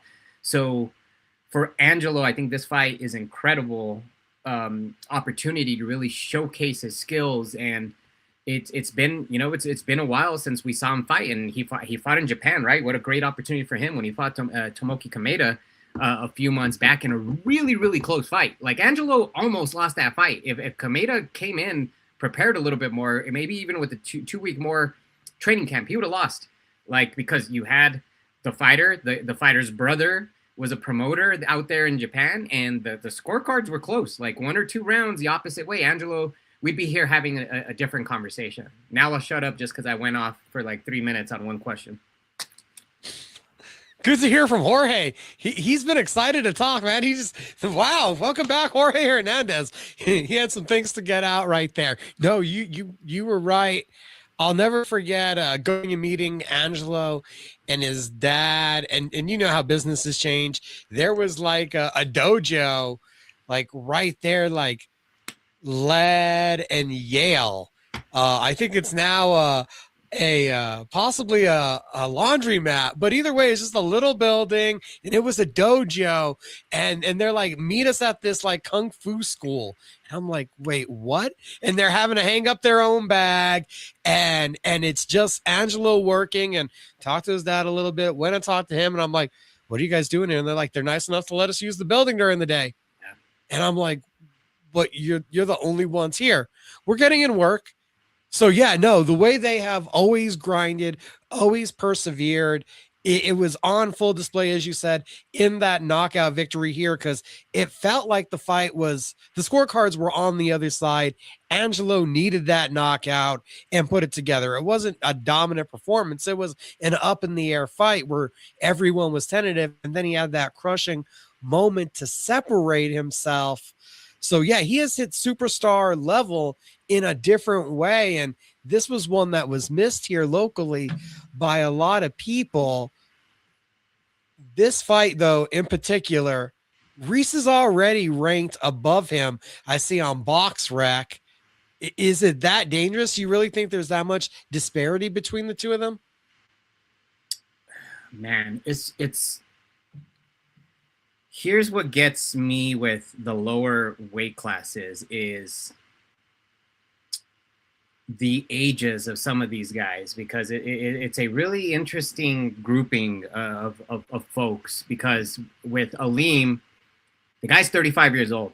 That's why I was afraid of this fight happening 4 years ago when they were talking about it. Like 31, he was in his prime, right? You talk about that sweet spot is the 26, usually the 27 to 31 age group for age range for even mixed martial artists is what you typically see. And then just, it's crazy how in most athletics, that's the peak, right? Whether it be basketball, whether it be, I mean, football's a little bit different where it's a little bit younger and maybe it goes a year or two younger, but with most of the other sports, that is a prime. And Aleem looked incredible around that time. But when it comes to skill wise, I know whenever you look at something like BoxRec where Aleem is 2 slots higher, that's, I mean, sometimes you talk about the algorithm and analytics that comes with BoxRec, but then what it doesn't give is the eye test.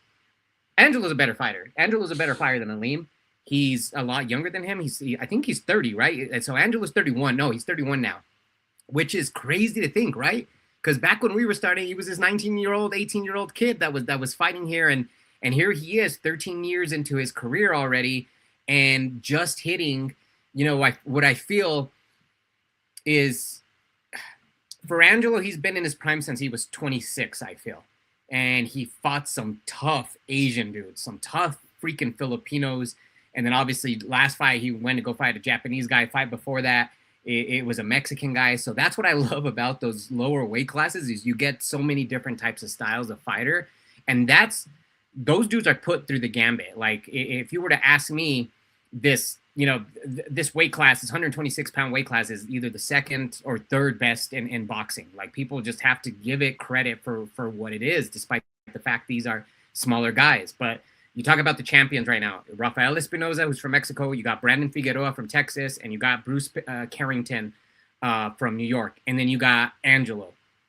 Most people are going to look at that list and probably rank Angelo fourth because of the fact you got Brandon Figueroa, who's got age on his side, 29, and he's battle tested, and his 2 losses are to Stephen Fulton, the same guy Angelo Leo lost to. One thing I do want to add about that fight that Angelo had with Stephen Fulton is Angelo got outworked in that fight, which is crazy to think because no one's ever outworked him. The thing, I don't know how broadly known or widely known it was, Angelo tested positive for COVID in December and he fought in January. So that like to me is a big asterisk on that Stephen Fulton fight. Despite the fact that I felt Stephen Fulton was going to win that fight, that wasn't the same Angelo that you'd see. I mean, Obviously, he dealt with an illness early on, and he never made an excuse. I don't think he's ever brought it up publicly. So I think there's a confusion as to where Angelo ranks with those guys. Now, Rafael Espinoza, I mean, that guy is like, he's super talented. I mean, the guy's, they say he's 6'1". He's probably closer to 6'2", and he's ranked number 1 in that division, and it's for a reason. I mean, that guy's 32. I feel he is beatable despite the fact that he's 28-0. The only guy I feel nobody can be is Carrington in that division. That guy is something else. That guy is something special, and he's 29 years old, and he's just, I think, hit his prime. So if I were to pick anyone to be able to become undisputed between that weight class, I mean, unfortunately, I think people would be pissed at me. I don't think it would be Angelo. I think it would be Bruce Carrington. But Angelo definitely, his engine and just that Mexican type of work ethic and effort that he has is the wild card in all of that, no matter who he might go against in that division. But, I mean, you're talking about a division that's freaking loaded. I'm looking at BoxRec now, and Angelo does have he is a 5-star boxer on there, and he's the lowest ranked of the 5-star guys. Then you have Nick Ball ranked right above him from England, who actually lost to Brandon Figueroa. I don't know what it is, man. Anytime a Mexican or Mexican-American goes to England, they always take the British guy's title. I mean, it's just something else. But Brandon has a work engine as well. So that's where, I mean, it's a fun division because you can put all those guys in a, in a steel cage, and you're talking about 1,000 to 1,500 punches thrown in every single one of those fights. Like it's an exciting division, but I in just looking at his and Aleem's style, because Angelo's style is usually take some, give some, where Aleem is not that much of a work engine. I don't anticipate this fight being an exciting fight. I expect it being a good technical fight, and that's my only concern for Angelo, that he usually needs that. The brawl? He usually needs to mix it up a little bit, and if he's not going to give it to him, it's just the fight slows down. And here's the elephant in the room for me. I don't think it's the case for anyone else, because no one else thinks like this, but I think about it this way. I'm so analytical. Like, dude, whenever the brackets come out for NCAA March Madness, I say, what time of day is it happening? How far are each campuses away from wherever the neutral site is? Is like, even if it's an underdog, the underdog's only 20 miles away. You know what? I'm going to throw on the underdog. I'm going to throw some money on the underdog team, because they're probably going to have a lot of fans that are going to travel those 20 miles or whatever it is. So I take a look at things very differently when it comes to sports and society, I guess, and what I'm about to say. The fight's taking place in Atlanta. Atlanta is a predominantly black city. What influence is the crowd going to have? And the thing I feel is, I don't think it's going to have much of an impact, because Aleem at least doesn't seem to have any real connection to the South, right? He's from the Midwest. He's training out in Vegas, so I don't think that's it. But it might be a possibility to sway it. I know, even, for example, Stephen Fulton, he was worried about fighting Brandon Figueroa in Texas, right? I mean, you're going, Mexican Americans obviously is probably one of the biggest market and individuals that or a group of individuals that consume boxing the most. You're going to have the crowd screaming, yelling, and swaying it. So that's one, I think, wild card as well for me, besides the fact that I don't think Aleem's gonna brawl or fight into Angelo's fight plan, is which way is the crowd going to sway. And I think a lot of those early fights early on may help impact that. And that's just something I kind of think about. Not that the crowd's going to hate him just because he's Hispanic, but it is something to think about, right? It's just like, hey, it just naturally, you sway where you sway, but sometimes you just want to see a good ass fight. And here's the thing about Atlanta. They don't normally get world championship fights like this, despite it being a major city in the country. So I think they're just going to enjoy the fight. I don't think crowd's going to play a factor at all. I think Angelo's going to try to mix it up, and he's a good enough technical boxer to be okay. And I know the odds are slightly dropping against Angelo, but I think it's because people don't know what Angelo is going to show up, because, despite the fact that in the last fight, Kameda, I feel that was a C+ Angelo, and he still pulled it off, right? So I think as long as we see a B+ version of Angelo, I think he wins this fight based off of points. And if you're a betting person, I think the decision was something like a minus 140 or minus 120. So that's a good bet to throw $100 or a couple $100 at in favor of Angelo. As I just did a quick Google on the odds, yeah, I see Leo minus 285 to Overall, minus yep. 220, seeing Leo favored by decision minus 135 to minus 250. Jorge Hernandez, it was great getting to talk to you. Excited to see Leo. Your guess is Leo by decision? Leo decision. I'm looking at something. I think it's gonna be like a 116, 112. For Angelo, it's imperative that he gets a knockout and a stoppage, though, to be able to be glorified as much as the other three fighters in that division are, just because, again, if I had to also rank them, I would put Rafael Espinoza. I'd probably put Bruce Carrington second above Brandon Figueroa. I'd have those guys flip. So I'd have Rafael Espinoza, Bruce Carrington, Brandon Figueroa, and then Angelo Leo. But with a knockout victory here, especially of someone like Aleem, who is very respected in the division and has never been stopped before, I think that's an important, I think a very, very important and necessary fashion of victory that Angelo has to go with to be able to be considered for one of the other champions and have the public call for it. Otherwise, Angelo can ride this for another couple of years if he wants. Did you lose me? No, we still got you. I can hear you. Cool. But yeah, man, I'm excited. I think I think to me, it's going to be my type of fight. You know what I mean? A little bit rugged, a little bit technical. I don't think it's going to be a barn burner like we've seen Angelo in. I mean, we'll see what Aleem shows up. Maybe he'll throw the game plan out the window, but I think he's going to slow it down just because you can't go punch for punch with Angelo, because you're going to end up looking at a fight where both guys combined throw like 1,300. I think what Aleem needs is for this fight to be somewhere around the 900, 800, and 900 punches combined. And that's where I think he has an opportunity. Jorge, it was truly great getting to talk to you. I'm definitely going to bring you back on for a whole bunch of more boxing topics, but Angelo Leo needed the spotlight tonight. Definitely did, man, and I appreciate it. And great interview with Jamel, man. He seems like a really, really nice, legit dude, man. Dude, I'm hoping to get him back on again. BKFC looks to be another great chapter and another good opportunity for him. Awesome. All right, Micah. Well, I appreciate the time, man. Have a good night. You too. You have a good one, Jorge. And quickly out goes Jorge Hernandez. And yeah, let's talk some bets real quick about UFC 328 to close up the night with the one and only, back from a fishing trip, James Romero. Hey, what's going on? It's an emo night. The Bass Pro hats, pretty funny. Oh, right. I couldn't tell. It looked like I was close. It's like you know how they make like different versions of the Bass Pro hats. This one just says emo night. Looks like you're back from I said from fishing. Is it from another rave? No, it's just it's called emo night. It's literally just they play at Launchpad and they do play a bunch of emo music and go on stage, and it's for little scene kids back in the day like me. and we have to ask, are you just back from sparring? Oh yeah, I am, but this is from last week. This one was from little uppercut, wink, and then this one was from a hook from Ty, I think. Oh, that's funny, because actually earlier, just like 30 minutes ago, we did have a question. Does Ty Miller have a fight booked yet? I don't know if you're allowed to say yes or no, but he's already punching you in the face. Oh yeah, well, Ty's one of those guys. I don't think he has anything booked yet, but he's one of those guys who's like me and him. We're never out of the gym, so there's the most I've seen him take off in the years I've been there is a week.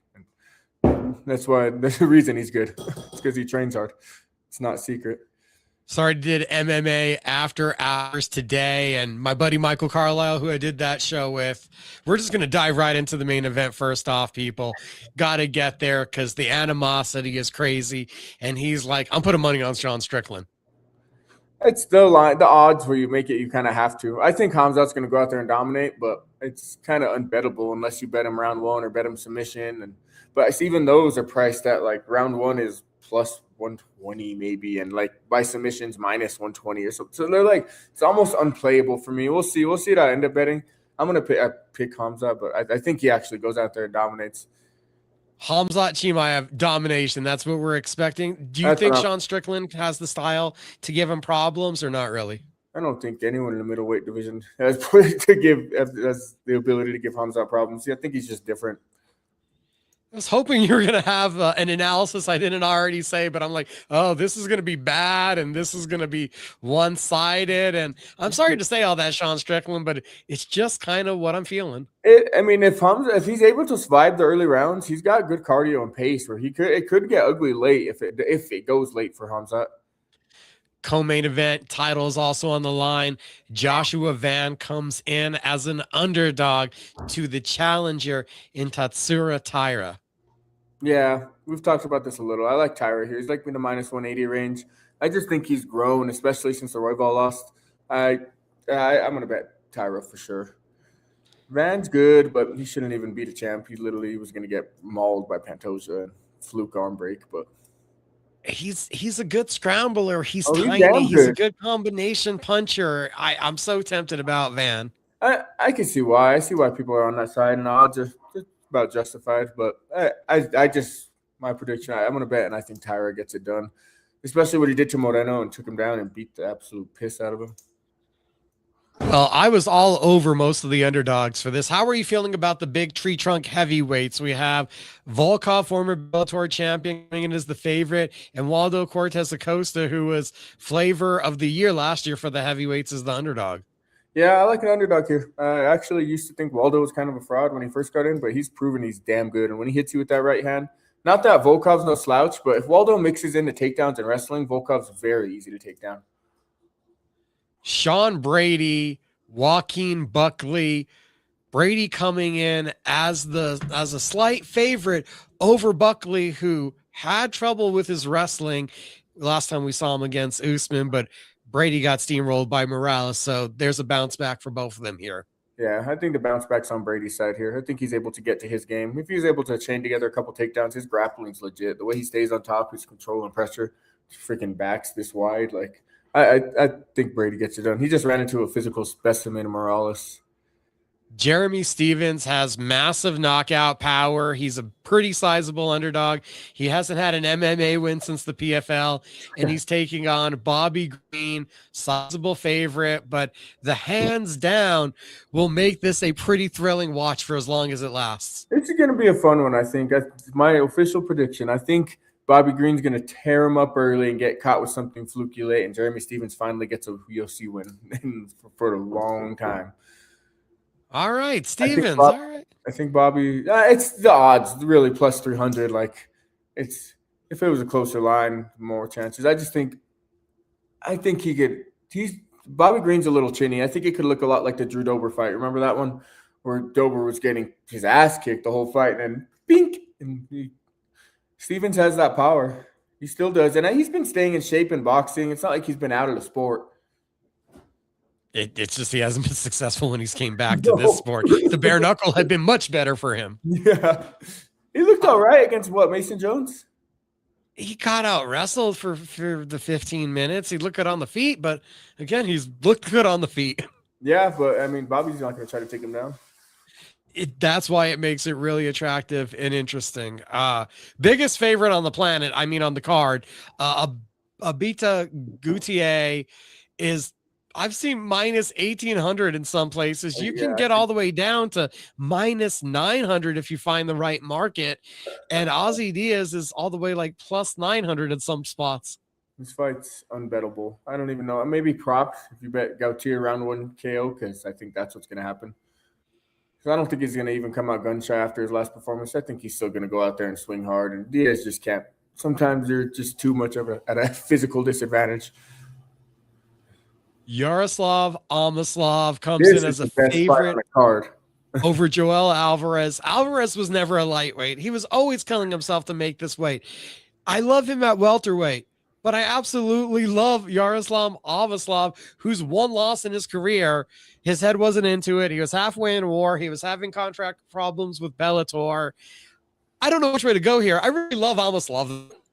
I hate this fight because I love both these dudes. I'm like, it's annoying, but I think it's a little bit of a step up and too much of fighting a solid welterweight like that. I think Amaslav was going to win this one. I wouldn't be surprised if El Fenomeno finds a finish, but I like Amaslav here. It's a scary one though, because I just think Alvarez, he'll get taken down, and he doesn't work back up to his feet. His submission, I mean, he normally throws up submissions as defense instead of working back up to a base and getting back up to his feet. Didn't he have 2 or 3 leg lock wins in a row at one point early in his UFC career? Yeah, he's had crazy submission. His submission game is nasty, but I just think Amosov's too solid on top. You didn't feel good about the chinniness of Bobby Green, and I mean no disrespect when I say this. Grant Dawson feels a little chinny to me as he comes in a slight favorite also over Matthews Robecki, who Dawson wins by out grappling people. Robecki really loses just by getting out brawled by people because he's hard to take down. I like Robecki here. Same reason. Dawson's really good, really skilled, but talk about chinny. Yeah. I mean, he's a freaking skilled elite fighter. He's so good. He got dropped by a jab from Bobby Green, though. Yep. Yeah. Jim Miller here. He's go ahead. Jim Miller, an absolute massive, also underdog to Jared Gordon. If you ask me who wins this fight, I think it's Jared Gordon. You ask me if these odds are correct, I feel like they're a little wide. Yeah, the odds are a little wide. Gordon's good. I'm gonna definitely Gordon unless he gets hit by a car or something before the event. Do you remember all that stuff? The longer I'm in this industry, the more I'm not surprised that fighters get in car accidents the week of the fight. I just don't know why they're a magnet. I was talking to Mike Winklejohn last week, and he's like, we probably shouldn't have let Holly box against Stephanie in the original fight. Why? She was in a car accident 5 days before. What?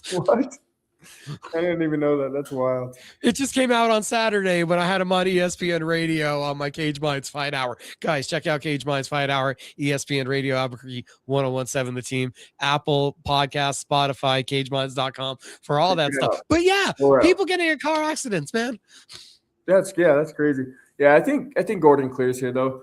Jim Miller's pretty dang gold. He's one of my favorite fighters of all time too, but and Gordon's good. Like, he's solid. He's a good boxer. I thought he beat Nazareth Hapcras. I thought he definitely beat Patty, even though he lost both those scorecards. Like, he should be ranked. Like, he's a good fighter.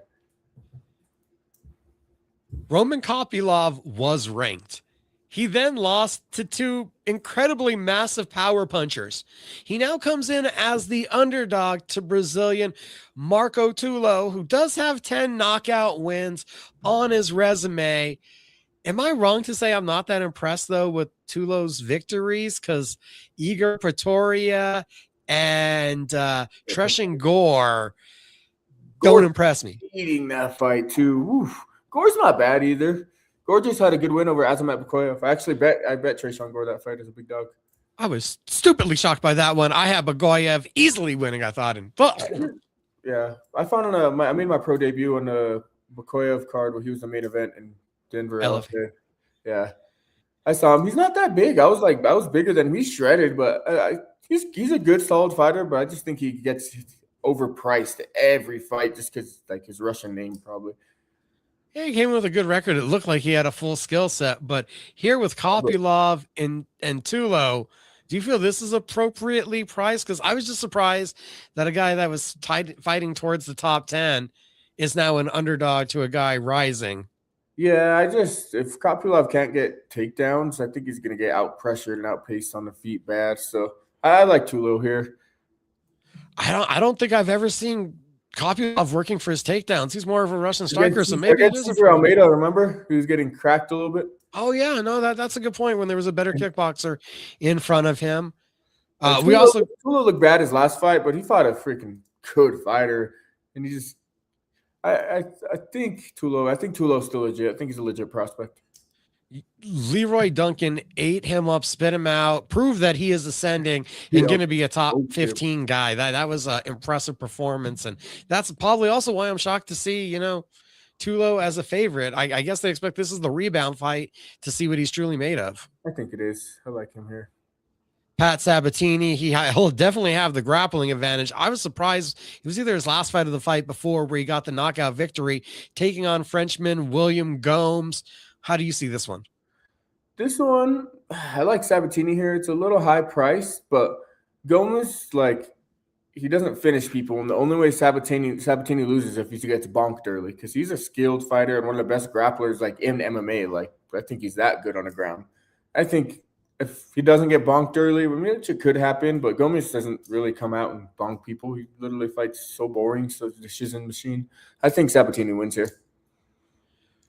Basingor Sursakayev is the second biggest favorite on the card. I think the biggest thing for him is to look impressive and to look composed. Well, he came with a lot of hype. I think that he just looked kind of sloppy and almost let himself gas out his last time out. So I think you just need to look professional here. Yeah, I think he gets it done here. I mean, I don't think there's any way he loses this one, but the price is insane. I'm not going to bet it. He was actually a pretty cool dude. He was when Ty was on Contender Series and I went with Ty out there. He fought on that card too, and him and his team were all pretty cool. Oh, nice, awesome, and big card for him as he's a teammate of Chimaev. Chimaev put quite a camp around him for this one. You saw Khalil Roundtree was there, Brendan Allen. It seems like he might be owning all these guys the way they're looking at him. Yeah. The looks they give him, I haven't seen dudes giving other dudes that look since everyone at Jackson's was looking at young John Jones. Yeah, no, Hamzat's a different breed, I think. Opening up the card, you got Jose Ochoa versus Clayton Carpenter. Carpenter, small underdog, a little bit of a favorite there with Ochoa. Both guys came into the UFC, a lot of hype, a lot of expectations. 2-2 for Carpenter, and I believe it's 1-2 for Ochoa. Yeah, it's a tough one to call. I think I'm leaning Carpenter because the odds. I just think it's dog or pass here. I think Ochoa relies too much on finishing at flyweight. I mean, and flyweight's a hard division to finish in all the time consistently. So I think Carpenter's a solid fighter too. Carpenter decisioned Edgar Shaires on the Contender Series, and Shaires is now ranked in the top. I think he's in the top 15. Is he? Yeah. In the flyweight division. Making sure actually I don't see him. Never mind. Probably just right outside of it, but it feels like Carpenter a lot of hype and just hasn't that next level. Like his game, he's just maintained the same grappling base and hasn't taken that next step. So I want to see it. I'm hopefully can, but I just haven't. Yeah, I'm going to take Carpenter small here. I think it's dog or pass. All right. So we got the official bets again from James Romero. And just to remind us, we were trying to do a lot better than we did for UFC 327. My God, dude, we went 4-8. Oh yeah, no, I got cooked. And I did good on the main card. I had like parlays with Hokit, Costa, and I had everything tied to Yuri, and then I had a lot of straight money on Yuri. I would have won like $1,200 if Yuri would have won. And I'm like, oh wait, nice. He tore his knee. All he's got to do is make it. And he walks in with his hands down. But I'm like, God, this guy's retarded. I love Yuri, but gosh, that was the pain. Oh, the pain. Yeah, you were surprised at my Costa pick though that week. I was surprised how well he performed, and yeah, no, that was a great one. That was a good one. Yeah, hopefully we're better this week though. I've done good on the fight nights. I've actually done pretty dang good, but we don't do those for shows and stuff. But too hectic. Too hectic. Do we got any fight news for James? I thought so today, but we had someone say no. I got messaged by someone, Kale Sonnen's promotion. Hey, we got this dude, want to know, looking for a fight. I gave him JJ's number. I'm like, talk to my manager. We had it all offered, sent them the offer, said, well, we'll let you know by the end of the day. And they said, oh, well, we're looking for someone with less experience. So I was like, come on. And that was May 30th in Portland. So, I mean, I'm training. I'm ready to take a fight on a week's notice. I'm in shape. I haven't really stopped training. So he's James Romero, ascending MMA fighter. Fit NHB. James is a beast is how you follow him on social media. We got the picks. We got the bets. We're going to keep track of it. We'll talk to you for UFC 329 or sooner, hopefully, if we get some good fight news. Yeah, no, definitely. I'll let you know if I get fight news. As soon as I have a fight, I'll post it and I'll let you know. You have a good night, James. Cool. Later. Have a good night. Later. My Fight Show. We couldn't do this without the support of Talk ABQ. ESPN Radio Albuquerque 1017 The Team, where they let us do the Cage Minds Fight Hour. Robbie Ray images, a ton of great photos up from CFC6 and more to come out. Those photos include photos of our first guest, Victor Santillan. Shout out to Jorge Hernandez, Southwest Fight News. Give us the breakdown, the ins, the outs of the Angelo Leo Reese Aleem fight. Meant to be able to get a lot more in with Jorge, but I want to keep up with doing our bets and predictions with James Romero. Jamel Herring getting to have a world champion boxer, a Marine, a BKFC bantamweight title challenger. That was an extreme pleasure. I appreciate everyone for coming on tonight. This has been my fight show. Enjoy the entertainment. Keep fighting. Don't forget, this is where combat sports lives. Have a good night.